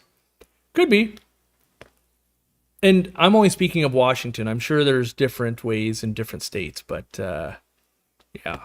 Here, you're almost in a bidding war to get someone to even come to your house. It's the opposite of like when people are like, oh, call and get 3 bids. I'm like, I'd be shocked if I can get 3 people to call me back. That would shock me, let alone getting 3 bids. Like 3 bids would take me 3 years. It took 4 months to get 2 days worth of stuff done with a fire alarm. Like the first guy kept stringing us along. We'd call him, we'd call him, we'd call him, we'd call him, we'd call him. Would not work. Would not, just like, oh yeah, I'll get to it next week. Oh, I'll get to it next week. And I had to fire him and start up a new place. Start up the new place. Give them the money. Call them every week. What'd you get done? What'd you get done? I remember specifically at one point we called and they said, don't worry, we should have it submitted by Friday. And we go, great. We call them up on Monday and go, hey, did it get submitted? No. We're gonna start working on the project for the permit today. And like, so you went from gonna be submitted Thursday or Friday to now you're gonna start? And then they're like, yeah, we need some more paperwork from you to get to the engineering team so they can start the process. And it's like, meanwhile, we called 30 companies. We only got 2 that ever called back. So it's not like we could just be like, we're moving on. Plus, they already had our money. So you just have to grin and bear it. Who wants to talk about fish, though? Thoughts on clown loaches and discus together? While they can handle the temperature, a lot of times the clown loaches will get a lion's share of the food because the discus can be a little tame. If you got really outgoing discus, it might work. Or if you got like, hey, I got 20 discus and 4 clown loaches, that'll work too. But if you got, 10 clown loaches and 10 discus, that could be a problem. Could you elaborate on how you ask a local fish store about becoming an RPP with you while not sounding like I'm telling him how to run his business? Yeah. I think if you're wanting to talk to your local store, you just say, hey, I buy a lot. Well, I don't know if you buy a lot, but I buy these products from this website, aquariumcoop.com. And they have a program where they sell directly to stores, and it sounds like it's pretty good and fair. I would rather buy these from you in person. And then you follow up with, I understand you'll probably be hesitant about this. I would wager, being that they have over 1 million YouTube followers, that there's other people in the area that also watch Aquarium Co-op and would buy their products from you. But I just wanted to put my name in and just let you know, hey, I would buy them from you if you brought them in. Hopefully a few other people will say this as well, and maybe you'll bring them in. For now, I'll keep buying it online. Just want to let you know I would buy it from you, and here's how you would sign up for them. I know it sounds like a sales pitch, but I'm just your customer. Want to let you know this is how I can spend more money here. And some people will do nothing with that until they hear it 5 times from different customers. Some will take it on the first one. But if everybody does that, then eventually you'll get like, oh, that store got 5 people asking, and on the 5th one, the owner takes the action. But if everyone goes, well, they're not going to listen to me, well, then they'll never get the 5, and they actually never will. So that's kind of, it's a chicken and the egg thing of like, well, if you all do it, then they're more likely to do it. And then maybe when we reach out, they go, yeah, I've been hearing about you. And then now we'll do it.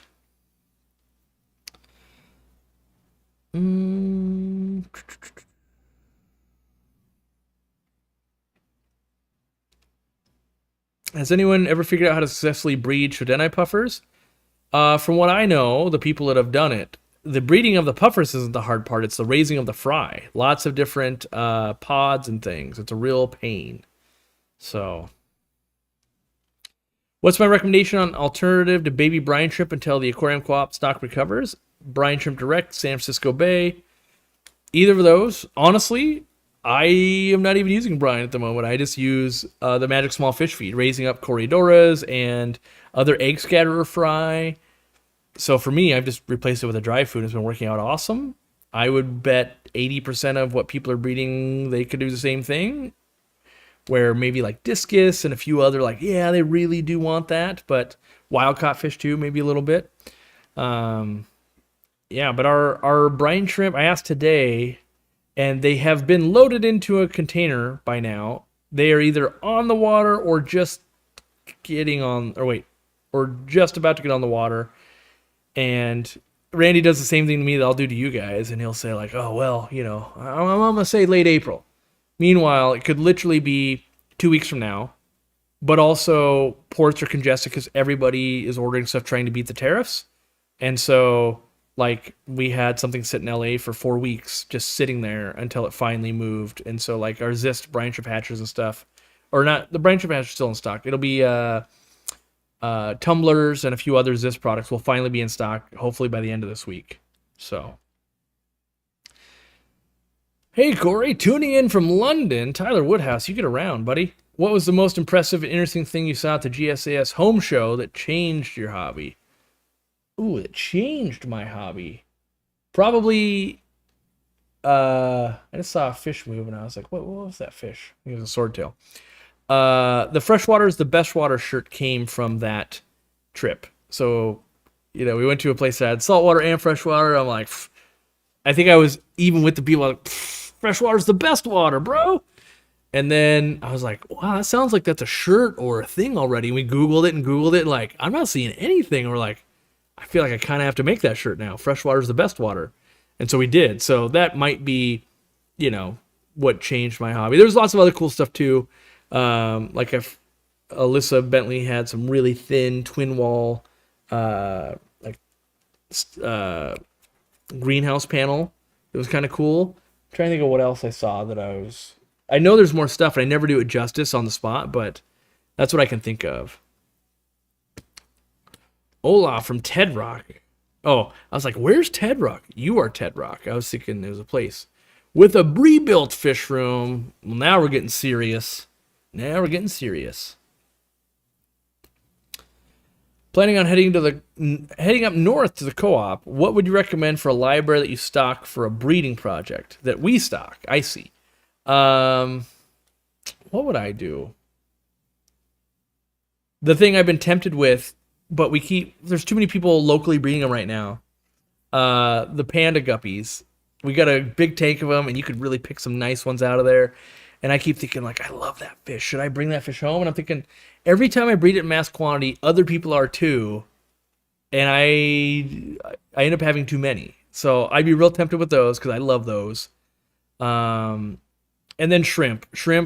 Someone asked me earlier what 5 things you should be breeding in 2025. I'm going to tell you right now. Shrimp is number 1. Number 2 would be shrimp. Number 3 would be shrimp. Number 4 would be shrimp. And number 5 would be shrimp. Disproportionately, shrimp are selling for way more than the average fish do. And so there's almost an unlimited amount of demand for them. I mean, there's obviously a limit, but everyone's always got room for more shrimp in a tank. They don't always have room for fish. And so, especially just even cherry shrimp all day long. And they become a commodity. And so, depending on what website or what store you're buying cherry shrimp from, you can get them from all the way from almost clear or brown to the nicest cherry shrimp you've ever seen to ones that I'm trying to get imported into the country. Normal cherry shrimp with orange eyes. They look awesome. But being that there's such a spread of them, there's a great opportunity for you to make really good, nice, dark, deep red cherry shrimp that aren't more of a brown, that aren't muddied up, that I really think there's lots of opportunity, and I've been proving it at my own local auction. So it's one thing to sell at my store and be like, oh, well, you can set the prices, Corey. At an auction, I don't set the price. People set the price. I sold at auction my blue black shrimp. 10 of them went for $73 last Saturday. Well, not last Saturday. Wait. Yeah, this Saturday. So a few days ago. And so that's an auction's normally where something would go cheaper than normal, right? And so if I'm getting $7.30, well, I'm not. I'm getting half that. But if they're selling for $7.30 each at an auction, that's pretty good. And even cherry shrimp. So I sold deep red cherry shrimp. And I'd have to look at this one. I don't know. But even they were like at least $2 a piece or $3 a piece at auction because people could see them and they're like, wow, these are actually really nice. They were buried up and they're willing to pay more for that. And so I think there's quite a bit. Now, my live bears went pretty well too, but disproportionately, the amount of work that goes into raising a live bear to sale or a shrimp make a lot of sense. They're easy to ship also, and they're cheap to ship. There's a lot going on when it comes to shrimps. This message brought to you by Planaria. That's right. Yeah. Yeah, I've had great luck breeding the Neocardinia shrimp with both the magic small fish feed and the extreme shrimpy sticks. People are amazed when I have 1,000 shrimp. Yeah, the small fish feed, I put it in until it's just snowing in there and the shrimps go insane. And then I'm seeing and this could become spending more time, but I am seeing way more baby shrimplets out and about that I can see. So either A, I'm actually making more, or they're just willing to come out more. Either way, I like what I'm seeing. I'm going to keep pouring it in. Casey donating 5 memberships. 5 more people will get to see the Deep in the Mulm podcast. Do I drip acclimate shrimps? No. I don't drip acclimate anything. Ever. Yeah, I don't find it to be beneficial. Red cherries with a pink stripe are wild. I have one where the stripe extends down the sides of the shrimp. I'm hoping to give them... Wait, she gives me smaller or many similar babies. All right. Denise donating 5 memberships. All right, we got a donation train going. Yeah, so Candy's saying with the magic small fish feed and shrimp, she's got a ton of new babies too. I've been getting a scoop out because I've been doing the pinch, but I still believe this, and I'm still working on proving it to myself so that I can prove it to you guys. But I keep hearing in videos and things where people are like, everybody knows that like overfeeding's a big problem in the hobby, and I keep going, do we? I feel like more people are way underfeeding their tanks than overfeeding. I truly believe this. That doesn't mean that the person brand new to the hobby that doesn't know what they're doing isn't overfeeding and they got an ammonia problem.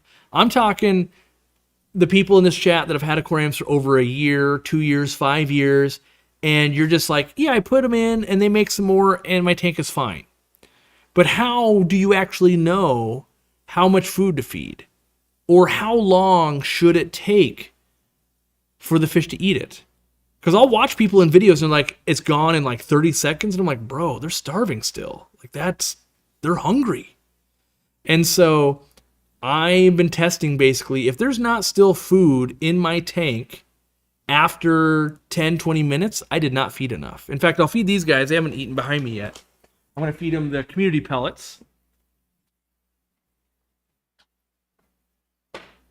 And I just, like, you might see people do this. You're like, all right, I want to make sure you eat it all. Like, oh, no. We're putting it in. And so once that gets whipped around by the fish and I want it to just be all over. And I want it so that 20, 30 minutes later, the plecos, the shrimp, the snails, the eel right here, you can see these guys still frenzying on it hard, but you see it starting to snow down towards the rest of the tank. That's what I want in all of my tanks. And my counterpoint to this for everybody is How many of you have actually been like, I've been feeding too much and now I see ammonia spikes or something like that? I don't see it. I don't see it in a store. At any one point, I'm in charge of 300 aquariums for the last 20 years. I don't see it happen. I just don't see it happen. And I'm not saying it couldn't. I'm just saying I don't see it happen. And I don't see it in my friends' tanks. I don't see it with people with fish rooms. What I do routinely see is not feeding enough. Like, ooh, that fish is skinny. Ooh, that fish is skinny. Ooh, that's not. And the biggest difference I see when people start feeding live baby brine shrimp, they start feeding more food because they'll put dry food in for adults, and they're feeding the babies, then you're giving a little extra to the adults, and they'll be like, yeah, my fish are breeding more now. What I have been able to prove to myself, and I did this with Coriodoras, orange lasers, on camera basically like 7 years ago. If I put 8 ounces of food into the aquarium, they would breed the next day. It didn't matter if it was live blackworms. It didn't matter if it was rapashi. It didn't matter if it was pellets. By putting 8 ounces of food into the 40 breeder, I would get eggs the next day. And you're going, 8 ounces of food? That's like a lot. Like that would be 2 containers of the magic fish feed or the community pellet. Like, yes, I was doing it in wafer form or rapashi form. It was an insane amount, but I had lots of fat Coriodoras, and that was giving them enough nutrients to just lay massive amount of eggs. And what I see instead, though, so you got 8 ounces of wafer. That's a lot, Corey. Like, that's a lot of wafers. What I see instead is people like, yeah, 2 wafers for you, and that'll be good for the bottom dwellers, and then they kind of move on. And the right side, or the right amount of food is somewhere between that. If you don't need that much food and that much water changes going on all the time in your community tank, but you also want there to be enough where every fish is getting enough nutrients, and I don't think we compensate enough when we're breeding fish and we've got shrimps in there and we've got snails, we've got all that stuff going on. So that's my take, but yeah. But I have a massive trumpet snail problem already. Get something in there eating them. Assassin snails, get dwarf chain loaches or a bigger loach, any of those would help you. Got to take off. Promised to walk my dog when I was done eating, and I just set down my plate. Well, got to pay the cheese tax. Give him some cheese and walk him. Which would be more likely to cause algae, overfeeding or too much light? I think too much light is more likely, because if you had a lot of food and nutrients and good light, you grow more plants. Obviously, way too out of whack on either one, you can run into those problems also, but yeah. Snails keep covering the wafers? Yeah, feed something different then. Like, you could feed a bunch of pellets. The community pellet keeps floating mid-water. You see how it's going back up? It whips around and keeps going up and down, where like a wafer just sits on the bottom. You want the flow of that, and that's going to be much more likely your mid-waters and your fish get it as opposed to snails get it. So that's another, that's another thing to point out. So wondering what product you use to black out the back of my tanks. Is it paint? Yes, I use Rust-Oleum oil-based paint. You can use latex, but I find you got to do like 10 coats because it just lays down on glass weird. The oil-based, basically two coats will do ya. My Kato Punks, which is a Tanganyika cichlid, didn't start breeding until I did baby brine shrimp daily. Now I have multiple breeding pairs. I've also had that same experience when I started feeding golden pearls, freeze-dried Cyclops E's, crushed flake food, and I would make it snow in the aquarium. I also got breeding. When it comes to shell dwellers and cave dwellers, like those Tanganyikas, if the food doesn't go into where they live, they won't breed. Because like what people don't realize with like a shell dweller, they lay the eggs and they raise the fry in the shell. They won't come out of the shell. If the food doesn't make it there, they starve to death. So oftentimes people have this whole tank dedicated to these fish, and they're having babies nonstop, and the babies keep dying from starvation. They don't realize it. Then they start feeding, maybe, they start feeding baby brine shrimp, and now they work their way into the shell. They start raising babies. The trick is, if you just drop pellets, the big fish can go, I can eat a big pellet. But that big pellet doesn't get its way inside of the shells when they're in a curlicue. So you need this big cloud of food in there to really get some of those things to raise up babies. So.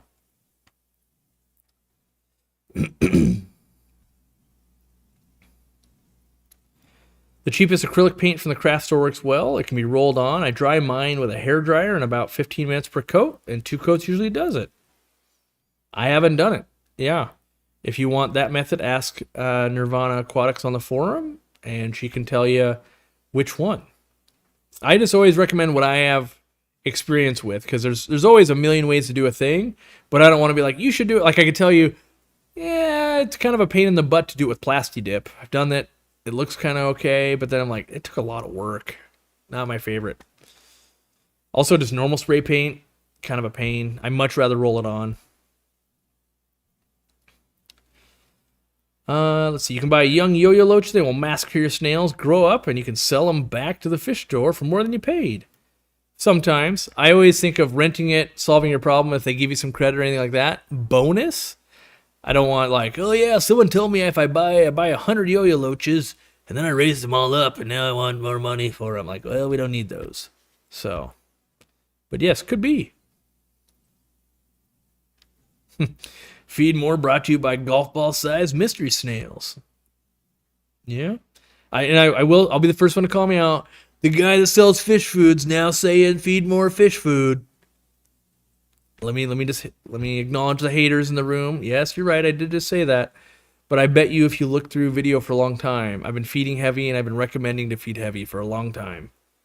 And, but yes, also I learn and I grow all the time too. And from what I'm seeing, as I will say this, I'm getting, I can't say it's the same because I haven't done direct, like, let me do a month of brine, let me do a month of small fish feed. I can say that I feel like I'm getting almost the same results as feeding live baby brine every day in my fish room by using the magic small fish feed. Every tank gets small fish feed in addition to whatever else they were getting. And I'm noticing more and more just fry of like, wow, there's babies in this tank, there's babies in this tank, there's babies in this tank. Where'd those come from? And I usually, before I only ever got that when I was doing live baby brine into every tank. Every tank got live baby brine because even adults liked it. And so now that I'm also basically doing the artificial version of that in my tanks, I'm getting the same result. So, and to me, the fact that I don't have to hatch brine, I love it. It's like a hack. I feel like I'm cheating. I love it though. Do I have any non-live food that pea puffers go for? I don't. Nope. I don't have them.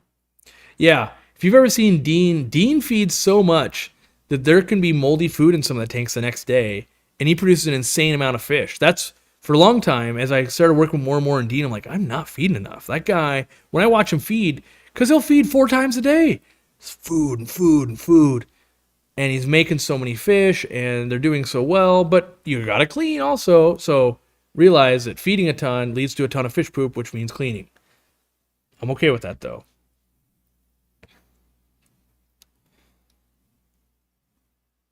Yeah, most people underfeed their fish. A good amount of quality food goes a long way. I think that's true. I don't have any way to quantify it though. Like I can't. Most people don't. If I said how much do you feed your 55-gallon, you don't weigh it. You won't know. You'll just be like, the best I can do is like, well, I put in 2 cubes of bloodworms and 2 wafers and a pinch of this flake food. Like, is that even tangible? For how many fish? Well, how big are the fish? I got 3 angelfish. This big or this big or this big. It's really hard. And so that's why I think we're all kind of struggling through of like, and it's not the difference. Like if you underfeed, like your fish aren't going to die, but they won't be producing or having the brightest colors or like, yes, I'm using Chiro's lights, but also like that color on the fish are insane. And in general, if you get a good enough food going, you get better colors on average. That being said, I've seen some great fish raised on what I thought was terrible fish food. Sometimes it's just right. How often do you or Dean auto water change with tanks that you feed heavy? Every day for me. Dean, I'm not sure if it's every day. So my auto water change on my 40 breeders comes on for, well, I'll tell you. I'll tell you exactly what it comes on for. It comes on for, oh, what? Load my data. There we go. 40 breeders. Let me look at the schedule. It goes on for 10 minutes once a day. So it's about a 20% water change once a day. I've had it as low as 2 minutes once a day. I'm on well water, and it seems to be like an unlimited amount. So I've been flushing extra water through to see if there's any difference. And honestly, I think my plants are doing worse. So like my Java friend that was doing really well, I just put this correlation together now. Ever since I upped it to 10 minutes, I think I'm flushing out too much of the Easy Green I'm dosing manually. So I'm actually gonna do that right now. I'm going to cut it back. I'm gonna cut it back. Down to 3 minutes. 3 minutes. Yeah, my plants grow usually really well, but yeah, I don't. The water change, I don't find that I get excessive nitrates. I usually have good plant growth. So, yeah. What inspired your new undergravel filter theme? Shrimp tanks. I want to do a lot more shrimp tanks, and I'm always just experimenting. Because if you look back at all the videos we've made, you'd be like, didn't you have 2 other times where you're all about undergravel filters? Like, yeah. It's more stuff. I got to make more videos. I want to learn more. I have a new idea. I want to try anything. I want to do this. It's always just try, learn. Yeah. Because I guess I'm past the point where it's like, can you keep this fish alive? Like, of course I can. I've been doing it for a long time. I can keep 400 of those alive in this tank. Like, so now it's, can I do it this way though? Can I do it a different way? Can I do it even a different way? Is there something to learn? Sometimes no, sometimes yes. How has my fertilization changed since I began feeding heavier? Did your maintenance change? Did your plants do any better? I basically have changed nothing else. Except for that water change, which I just turned back down. Fertilization, I've been lazy, so that's not good. Yeah. Not really much changed that I haven't had to do much more. I also think that people way overestimate what a lot of food is versus a small amount. Like, when you put a pinch of food and you don't realize, you're like, yeah, that was 1/10 of an ounce. Like, it's almost nothing. You're like, what could that tank handle? Like, well, someone can keep 4 Oscars in there and they'd be eating half a pound a day. Well, what'd you just feed, Corey? Like 1 ounce of food? I fed 1/8 of what it can handle. So, or if it was filled with African cichlids, like the amount of food you'd feed to that tank full of African cichlids would be way more than I just fed them. And you might be like, yeah, but you got to clean the canister filter like every 3 weeks. Like, yeah. But because I'm feeding 1/8 the amount of food, I got to do it once every 6 months. Kind of doesn't change for me. And then you're like, well, how often when you were feeding like 1/4 of an ounce? Like once a year? Kind of not a lot more. 2 mins to 10 is a lot. Yeah, but the water doesn't come out that fast on each one. Like I bet you if I measure it again, it'll be like, yeah, 10 minutes on a 40 breeder is 4 gallons. And you'd be like, that's 10%. And like, sure, except you mix the water. So it's actually like a 6% water change every day. Yeah. Could you 3D print undergravel plates custom to whatever tank you're using? You could. Yep. Do I have an ETA on black sponge filters? I'm going to say May? Maybe? Yeah.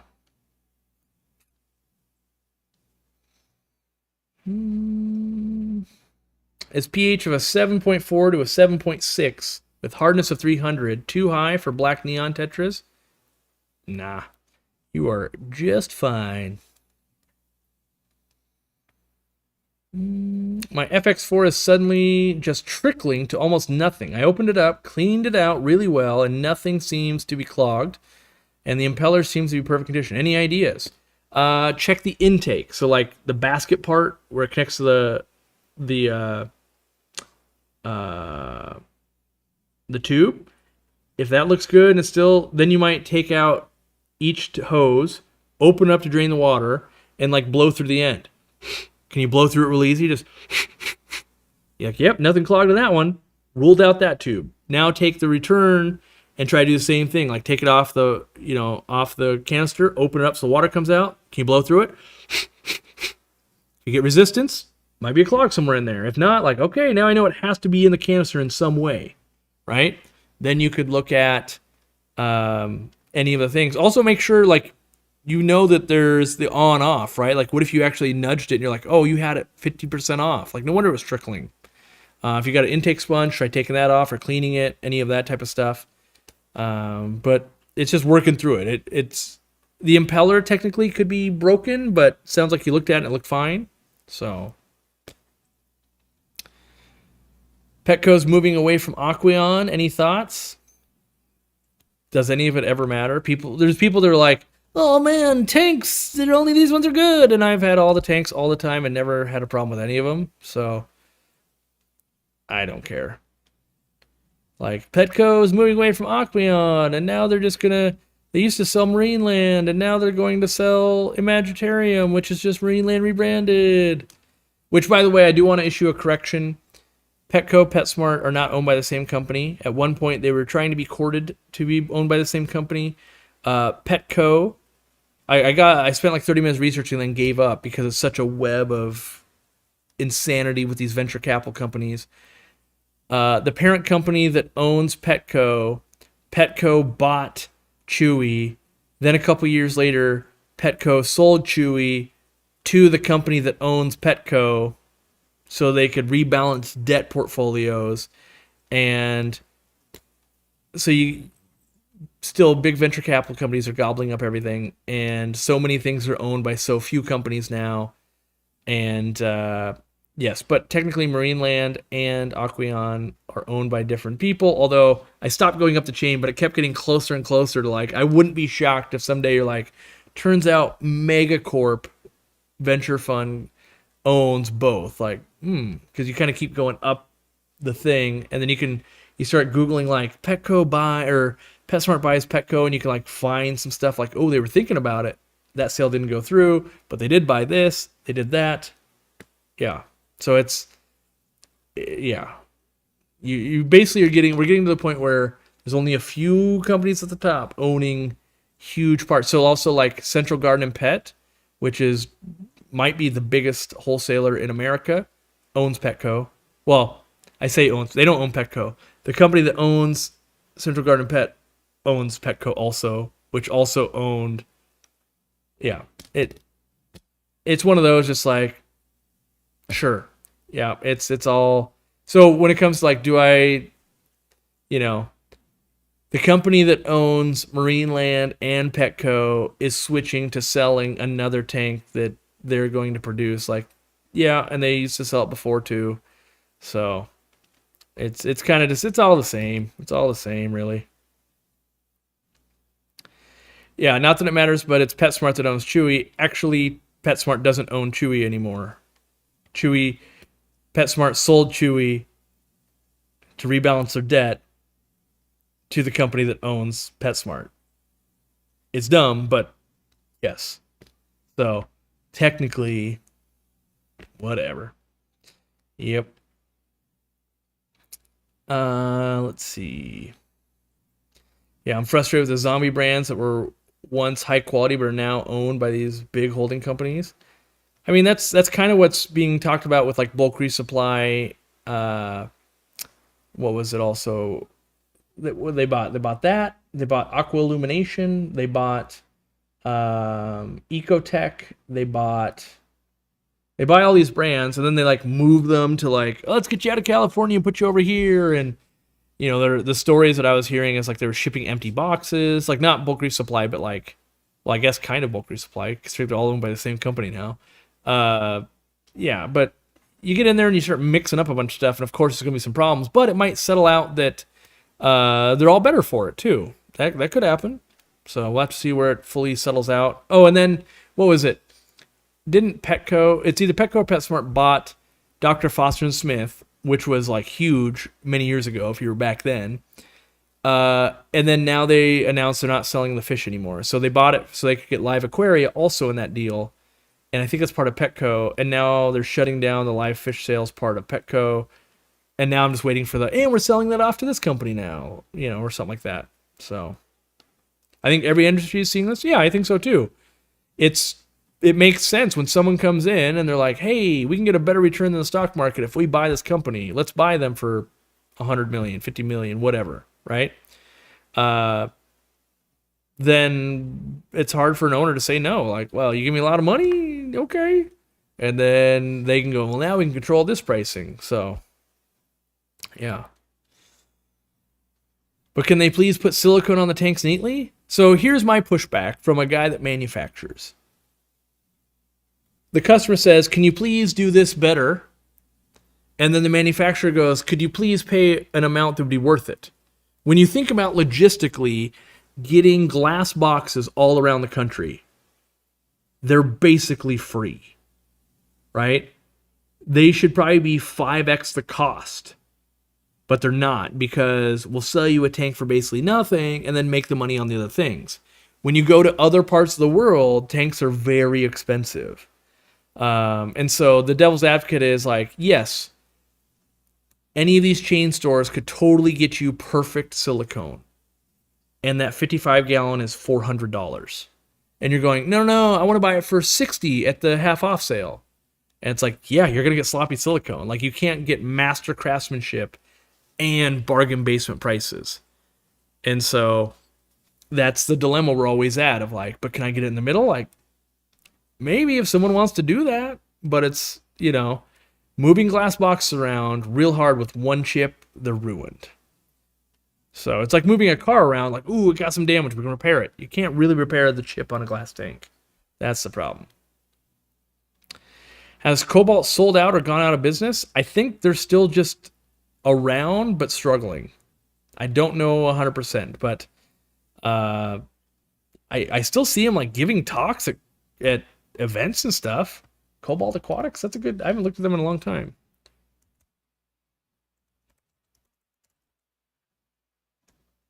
Let's see. I'm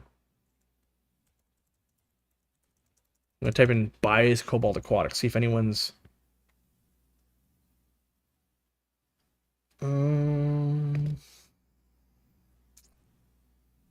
No, they seem to be just still a company out in the wild. Yeah. Still there. You can become a direct dealer application. So maybe that's their model. We could apply and we get supplies directly from Cobalt to sell at our store. So maybe they aren't selling to wholesalers anymore. Maybe that's how, but they definitely seem to be losing market share. Whether that's true or not, I have no idea. Because sometimes you might be like, oh, they are dying, bro. In America, they ain't nothing. And meanwhile, they're like, oh, they're taking over India. Like, who knew? But yeah, it seems like less people utter that name more and more, right? Wait, what does that say?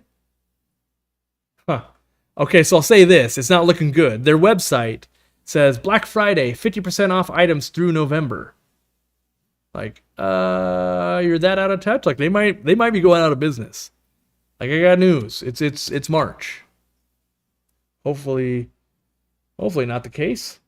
Maybe they just lost their web person or something. I don't know. Yeah. Did I finally build a nice saltwater aquarium? No. Is there such thing? Can you have a nice saltwater aquarium? Sick burn. Love Dr. Foster and Smith back in the day. Yeah, I think there's a soft spot for Dr. Foster and Smith. It was the Chewy.com, or I don't know. It was a different time on the internet, and they would send you catalogs, and I felt like you only had eBay and like maybe some stuff on Amazon, but for whatever reason, that place was awesome to shop. You didn't really price shop because you couldn't get a lot of stuff anywhere else. You were just excited to be like, wow, here's other stuff I hadn't seen before. So it's pretty fun. All right, I gotta call this real soon. I just got a 75-gallon boat front tank and wondering about filtration. I don't want a canister filter. I was thinking 3 to 4 large Aquarium Co-op sponge filters and have it planted. Would that be enough? I I mean, I don't know how heavy stock you're going, but probably that would be enough. Let me think. Is that what I would do? Do you hate hang-on backs? I feel like, assuming this 175 is going to be your show tank, I feel like I would probably get at least one hang-on back filter. So if I ever needed to run carbon or purigen or crushed coral or something like that in a display tank, I would want that option. I would still run sponge filters, but I would want somewhere, if I had to put something, I could do that. So if you don't hate hang-on backs, think about adding that in addition to.